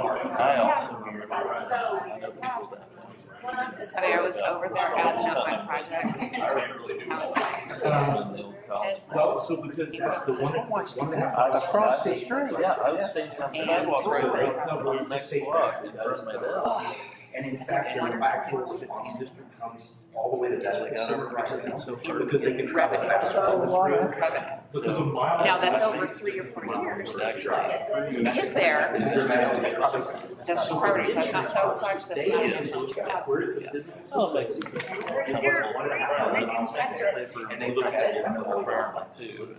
What we look at is the interest of which stations, they just want to go to the station within a mile and a half. The vast majority of I don't know, I feel like it's interconnected. and so like this big area out here with nothing built, we don't need a fire station to cover that position. When you want to have her exited, or we can call the police. So like, as this develops, I-69 develops, this is a proposed. Quit talking. Theoretically, all of this will go So this would there's just nothing there today. Currently, this portion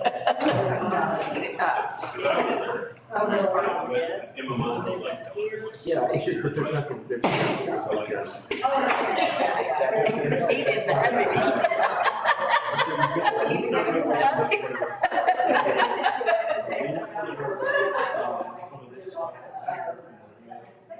Central West point of view, but by moving this station north, and because this is a high, you see that boundary goes from down to goes further north, because again, this is a high. Where you going?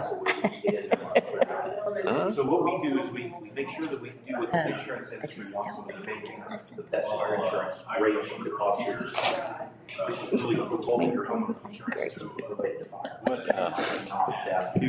That's a pennies. Where you going? And then administratively, we go in and look at. I'm gonna the boards from Dad doing, okay. My dad's doing fine. Yeah, he's doing okay.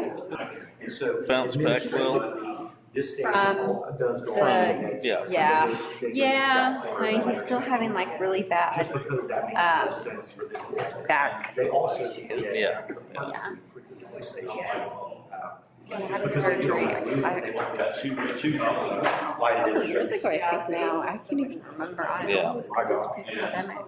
Yeah. So with the flyovers, really Doctor was like, everything went great. You don't lose weight. But again, the priority there Yeah. are two stations today. I assume he's working still on not it. behaving himself. They can't do. You can assume that, probably. What I would save in therapy if I could accept that, but yes. I don't think. Knowing and accepting are not Yeah, always the yeah. same thing. So optimally, we would have. No, but he's working on it, it's just, and that's your complaint is just Yeah. back pain is bad. Yeah. What they did, according to Russia, they did before that station. Let's start back up. Yeah, I know, we were supposed to end at 5:30, What time is it? 5:20. Supposed to end what? Just We were supposed to end at 5:30. Yeah. Oh, yeah, Pam can get through it in 11 minutes, right? Sure. It'll make complete sense if I try to go through utility fund in 11 minutes. Well, really, you only have like a few pages. It's not very many pages. Right, yeah. Actually, really, it is a quick, I mean, Utility fund, So much of right, our ongoing that we already do. right. It's really, it's a handful of projects, ARPA, and 3 others. Everything else is our ongoing expenditures that we do every year anyway. I think it's actually a given that It won't be as bad. we're not doing it. That's the problem. We're not doing it. So yeah, get. Yeah, our 2 minutes went by fast. I mean, we've had a little more than 2. Mario, are you going to solve? So I don't remember that. I think he's been over this before. Yeah, it's complicated unless you have a conversation about it. Yeah, And and so- I so appreciate. So please take this. Those are on them take or this with you so that you can Recall into the room. look at it, but, I'll go home. Yeah, this is Because I'm very, the- very interesting. I said, I want to go home already. Yeah, yeah, some too. put this all together with our engineer. Start, And he came in and said, hey, don't say we said, hey, okay, let's look at 2 different things. I said, One is, medical. we stay in the fire station as where is. Sister has medical. Require her to return to Texas. If we were gonna- Oh, really? Okay, we're about to begin. Let's go, Pam. Didn't really know yet. Get us out of here by 5:30. All right, 9 minutes. here we go. I don't know if she has to get some more. All right, so utility fund. Probably.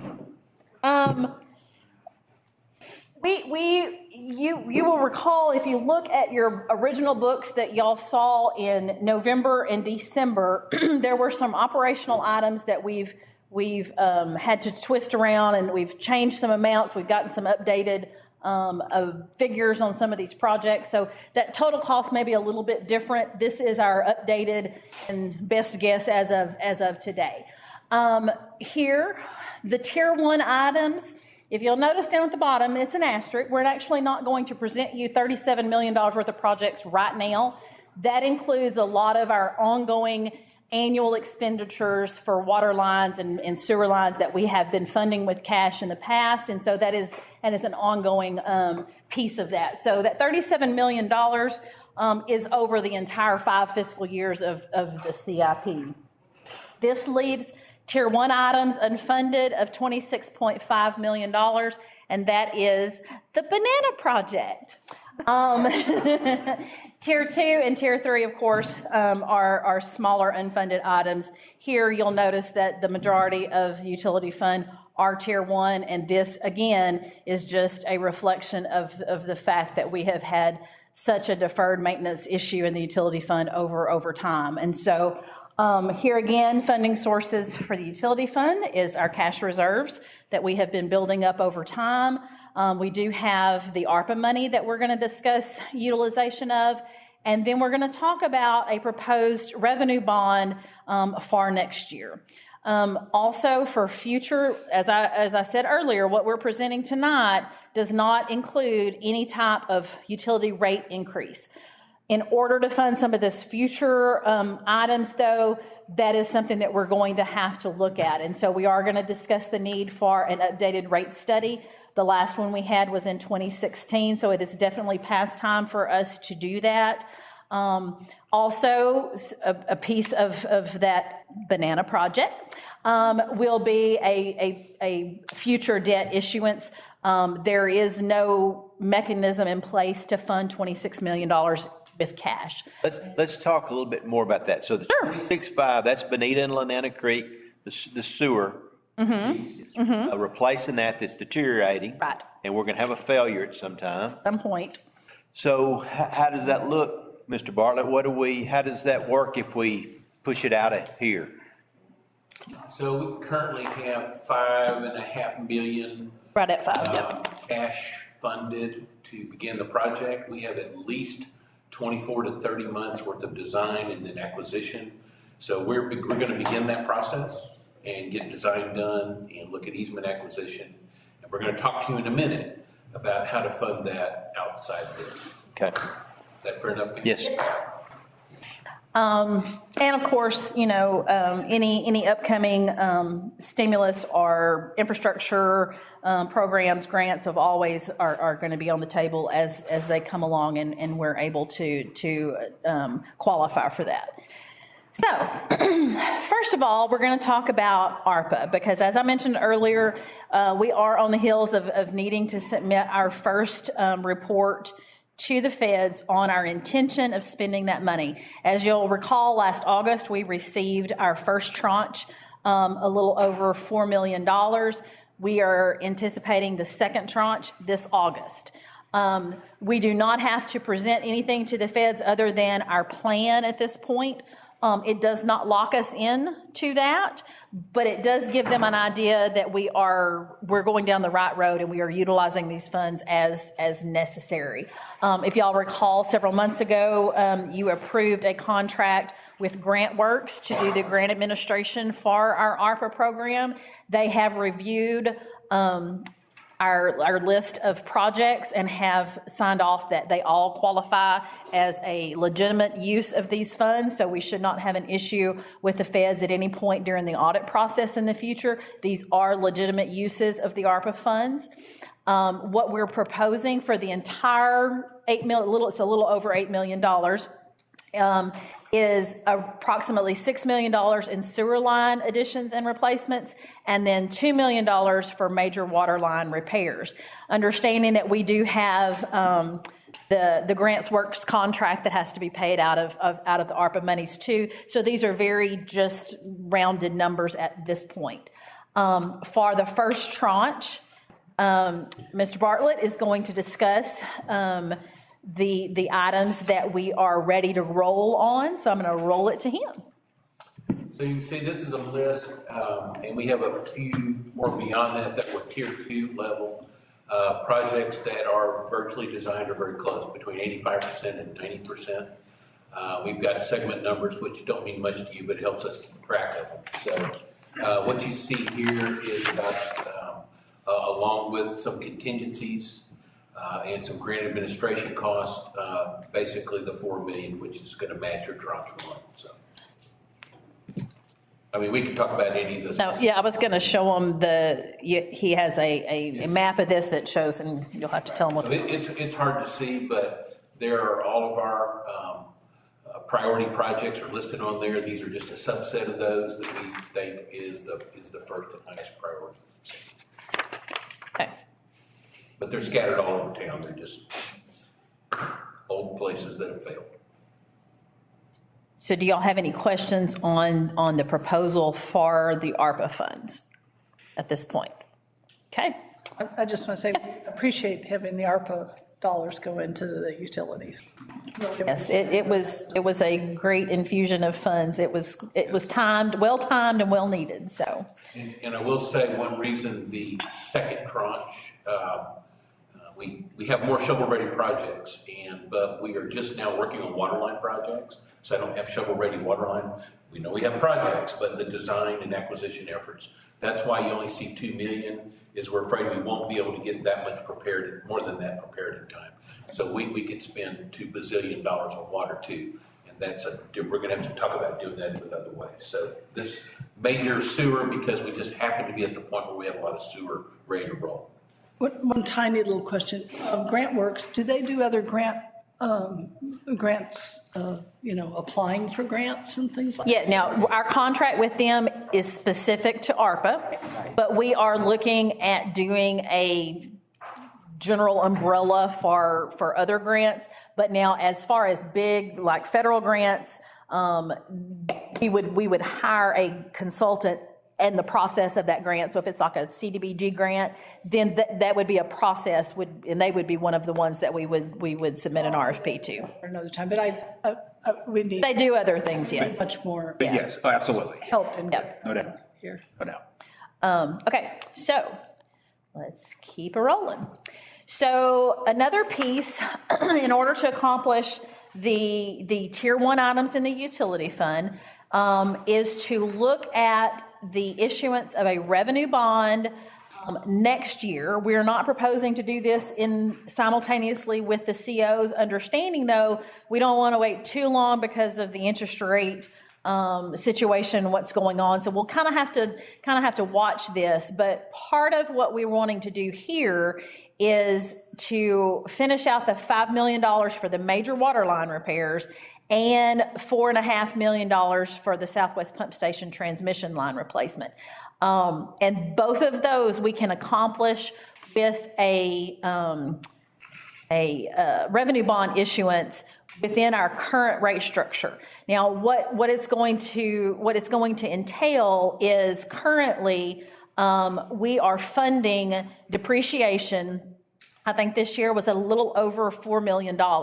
And so what you'll see as we bring the budget to you this summer is that we're going to reassign a piece of that depreciation to debt service to fund this, understanding that we're about to infuse a lot of money on some of these items that depreciation money honestly was there to replace. We're replacing them. And so we're going to propose a decrease, probably around $500,000 in that depreciation transfer. And we've also been working through the operational budget on utilities, and Mr. Bartlett and his staff has done a really good job of looking over their actual expenditures over the last 5 years and comparing to what we have thought we might need in the budget and kind of truing those up. And so we had some operational dollars that were tied up in the department budget that had not been utilized. And so we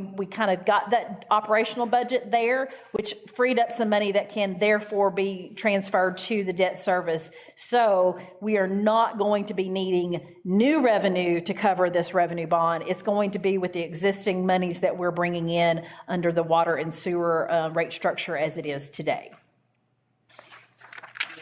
With that. Okay. Moving along. This one kind of looks scary when you see that I'm proposing $8 million worth of cash funding. But understand, we have been setting aside money in the utility fund for a very, very long time because prior administration and prior city councils were of the mindset that we were going to try to cash fund everything. And so we were setting aside these monies, understanding we were never going to be able to cash fund everything. But at this point, we have around $13.8 million of unallocated reserves over our 25% requirement in the utility fund. And so you'll never hear me come and ask you to spend all 13 million, because if we have an emergency in the utility fund, it's not a $100,000 problem, it's $1.5 million problem. And so we want to continue having that little bit of a cushion above the 25% requirement, but we have been setting this money aside for years for this very thing. And so one of the things that honestly you'll notice here, that water line addition and replacements of $750 and the developer reimbursement of $250, we actually just split that out. In your normal budget, you have seen that $1 million every year for water lines.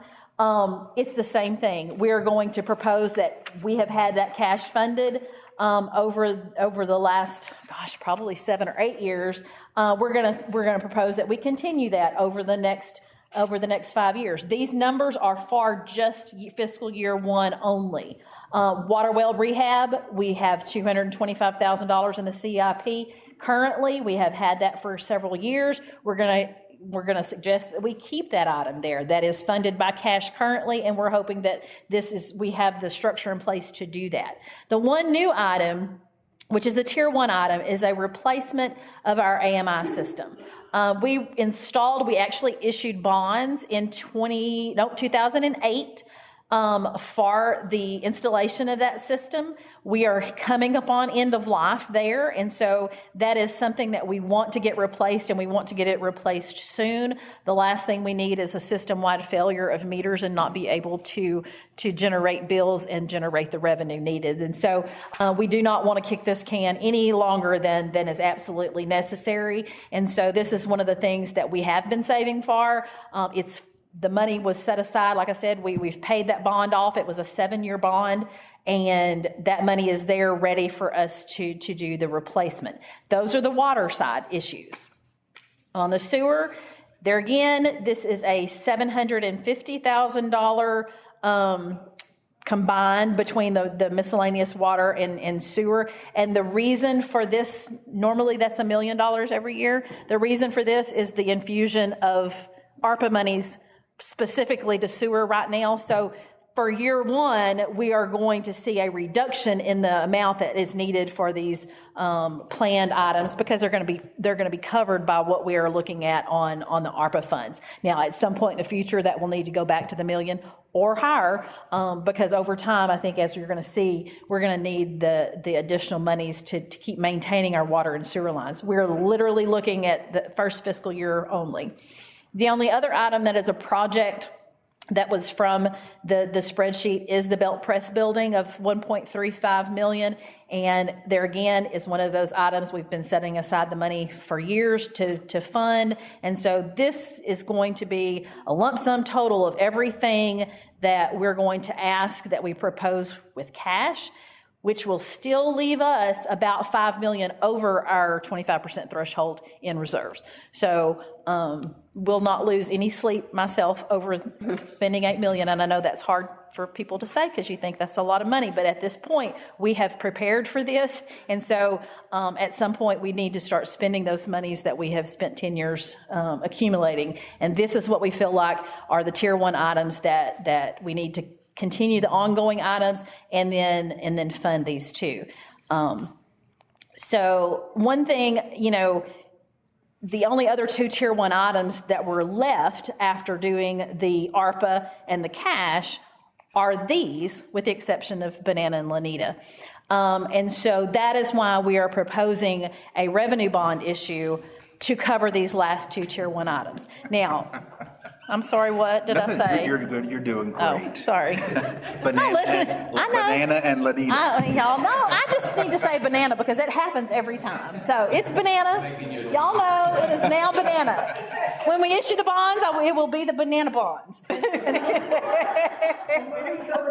Our constituents, we're going to be talking. Exactly, say banana. It's a done deal. I've got it in your head now. So these are the only two tier one items that are not covered under the current cash reserves item. So if you choose not to issue this revenue bond, just understand that these are the two tier one items that we will not be funding currently.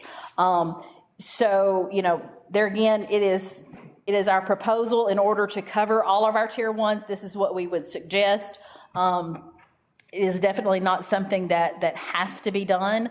One thing that I would say is as we work through the budget process this year, we're very early in that. The departments have just now turned in their operational budgets last week. They're in the process of giving us their capital equipment needs right now.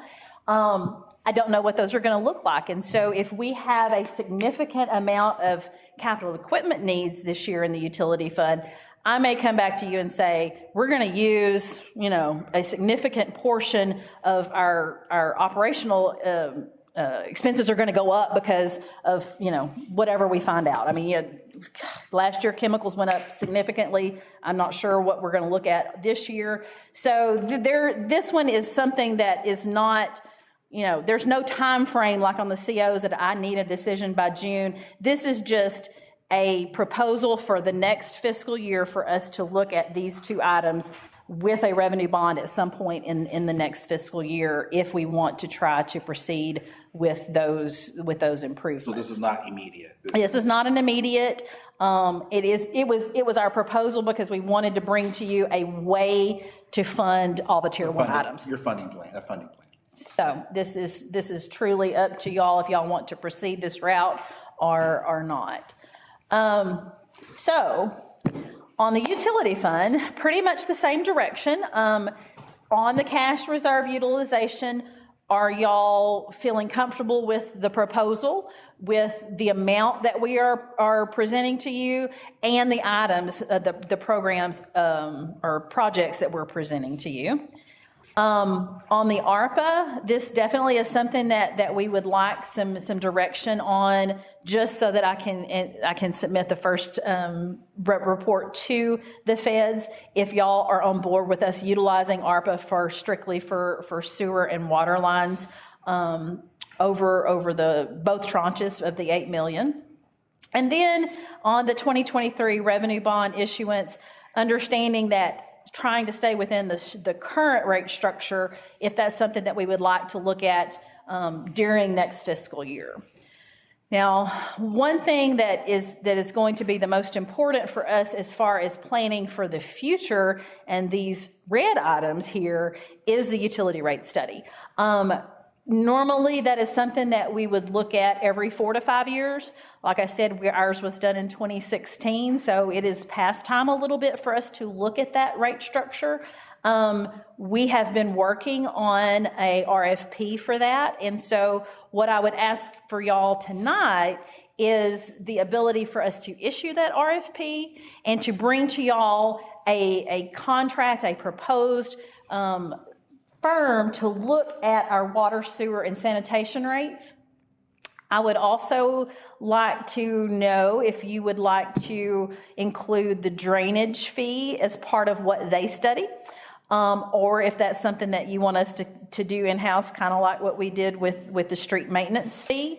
Well, the way we have the RFP structured right now is for them to give us pricing on each of the utility rates, so that at the point that we decide, if y'all decide y'all don't want to do the drainage with that, then we would just not contract for that piece. It would be for water, sewer, sanitation. What was the other piece that we're putting in the? Was it impact? Yes, impact fees was another thing that we were going to have them look at. It will be a separate line item in the RFP. So if we decide we want them to look at a design and rate for that, then that would be something that we would bring to y'all as well. So understanding that banana is going to happen at some point, whether it be by our planning or by complete failure, we would like to look at a real hard look at how to prepare for that, and understanding that our utility rates need to be reassessed. Usually, like I said, every 5 years. It's a little past time for us. So that's really where we are on the utility fund, is getting some direction on your feelings on each of these items. Any thoughts?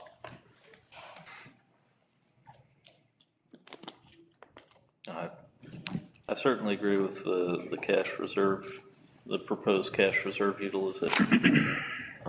Those are all things that obviously, I mean, pretty much all of these utility fund things are things that need to happen.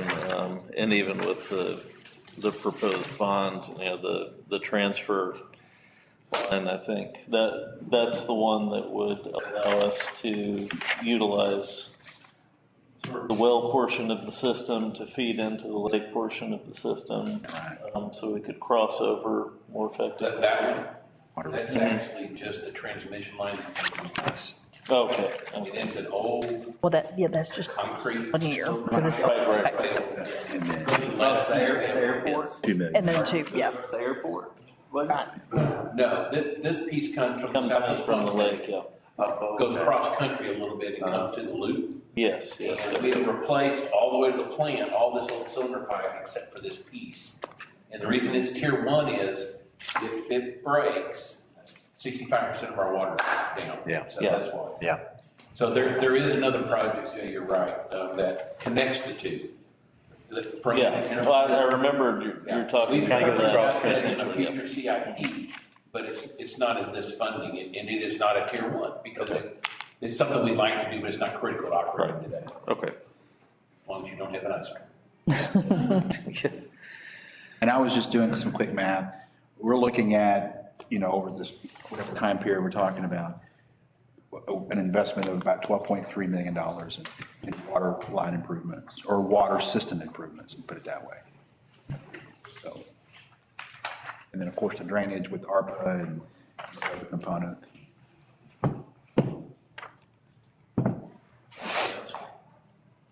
I like the a la carte utility rate study, so we can pick and choose which things we like.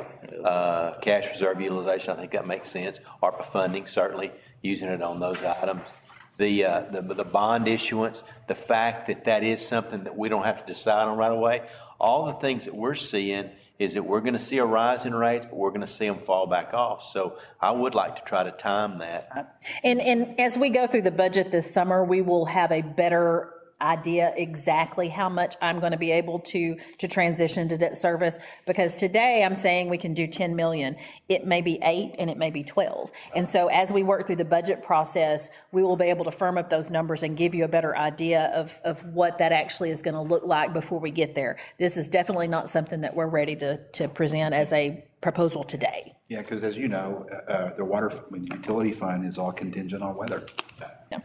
So if you have If it got really, really dry, we would have, it all kind of just depends on. I was talking about interest rates. Right, no, yeah, definitely. Absolutely. Oh, that's what I was. Yeah, interest rates. I think we're gonna see rates tail off. I just don't know how soon. Right. I think, Mayor, one of the things to carry forward is the banana project is so big, there's not probably a mechanism in place for us to ever be cash funded, cash reserved enough to fund a project that large. So what we're telegraphing to you is we're gonna get it designed and acquired and get it ready. And there's still a point in time where we're gonna have to talk about how to finance it. Right. And it's probably not gonna be cash. Yeah, because the 14 million, almost 14 that we have now available, we've been spending years to get to that point. And so just to say we need 26, by the time we built 26, it would cost $40 million, or we would have already had 2 catastrophic failures. So unfortunately, cash is just honestly not an option. If it was, it would be astronomical water rates that would be needed in order to fund it with cash, so. How close are we to the catastrophic failure of those? I've had 3 catastrophic failures of it already. Right. So, complete collapses, emergency repairs that curl your hair. So I think, in some areas, I hope not on the way home, but it's empty. Other areas aren't as bad a shape, but yeah, I think it's there. And it's a double whammy. I mean, not only are we, having our systems fail, but they're going into our creeks too. Creek, yeah. So it's a really, No, it's absolutely true. that concerns me as much as anything. I mean, that's really where I'd love to see those, I know you can't hurry them up because you've got to design and all that, but I'd love to see those tackled ASAP. I mean, we recognize it's gotta happen, and there might be some phases of it, but northern is newer than southern. You might be able to phase these monies, we just don't know that yet. But with the utility rate study, we can program kind of what our future is gonna be and just see what's being fills with the spot. But you're right, it just gotta be done, it's critical. Okay, Pam, I think That's it. we're good. I think we're good. Okay. We ready to move on? Think so? Are you ready? I'm ready. Move to B, discuss and give staff direction on proposed 2022-2023 budget calendar. Director of Finance Kerbo. Okay, I also gave y'all a copy of, this is an updated calendar. Oh, yep, plenty of those. Mario and I sent this, I think I sent this with y'all's packet the other day. I may have forgotten because I had CIP on my brain, but this, I know in the past, we have kind of internally just kind of set this budget calendar and kind of just told y'all when to be and where to be. And so this year we want to kind of give y'all an option to look at the workshops that we have planned, make sure that we're covering everything that you want to, if we're having too many workshops, if we're not having enough workshops. And so what we're looking at is this year we're wanting to start a little bit sooner. We're actually moving the first workshop into June. This would be similar. What we're going to be here would be the presentations last year that were new, where the departments presented their budget requests to y'all. Each director would bring forward their budget request for the year, and kind of give you an update on the operations of their department and their missions and that type of thing. And so we're looking at maybe starting that in June this year and continuing that on the July 12th meeting. Then, of course, there are certain legal deadlines that we have to accomplish, and those are all starred. But your August the 2nd meeting is when you would actually see your first proposed budget. And the timing on that is specific to when we actually receive the certified property tax roll towards the end of July. And so you actually won't see a first draft of the budget until August, but we would like to bring to y'all the directors to present their needs to y'all at those workshops in June and July if y'all are open to continuing that. It was new last year. I think it went well for staff. I think, our feedback from y'all was that it did help y'all, but that was kind of what we wanted to discuss today. If this is where y'all are wanting to go and continue those types of presentations, or if there are additional workshops that y'all would like to plan and what you would like to cover in those. We just wanted to give y'all some input into the calendar preparation before we got too far into it this year.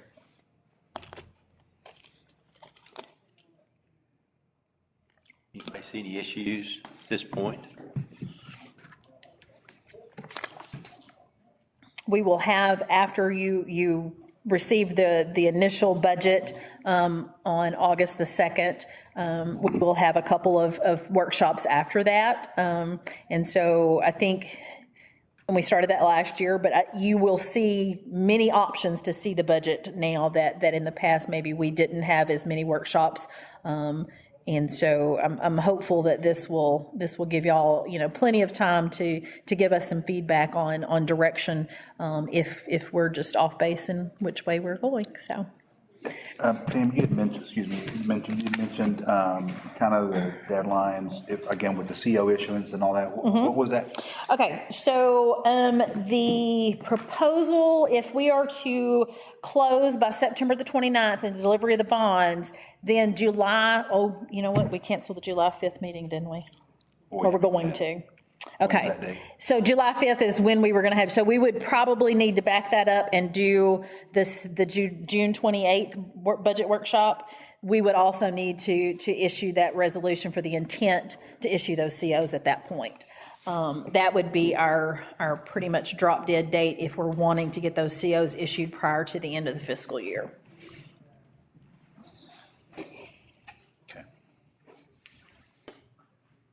And TML has not released their new budget calendar with all the legal deadlines. So the legal things down here could change.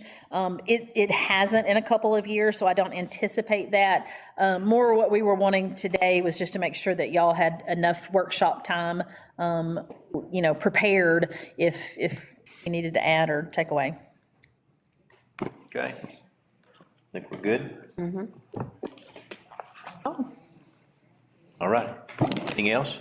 That's all I got. One thing I would say is I'm real proud of our staff. Seriously, the amount of work that Pam and Steve and Keith and Brian and certainly working with Larissa at the airport, combination of many meetings, going through it, rehearsing and trying to get all these packages together. Real proud of them. They've done a great job and appreciate the opportunity to bring this information to council and to the community. Great. Great job. Thank you. I appreciate you bringing it back down to, a digestible. Absolutely. Less. Instead of the 100 million and Makes it a lot more palatable. If there's nothing else, we're adjourned. Thank you for being there.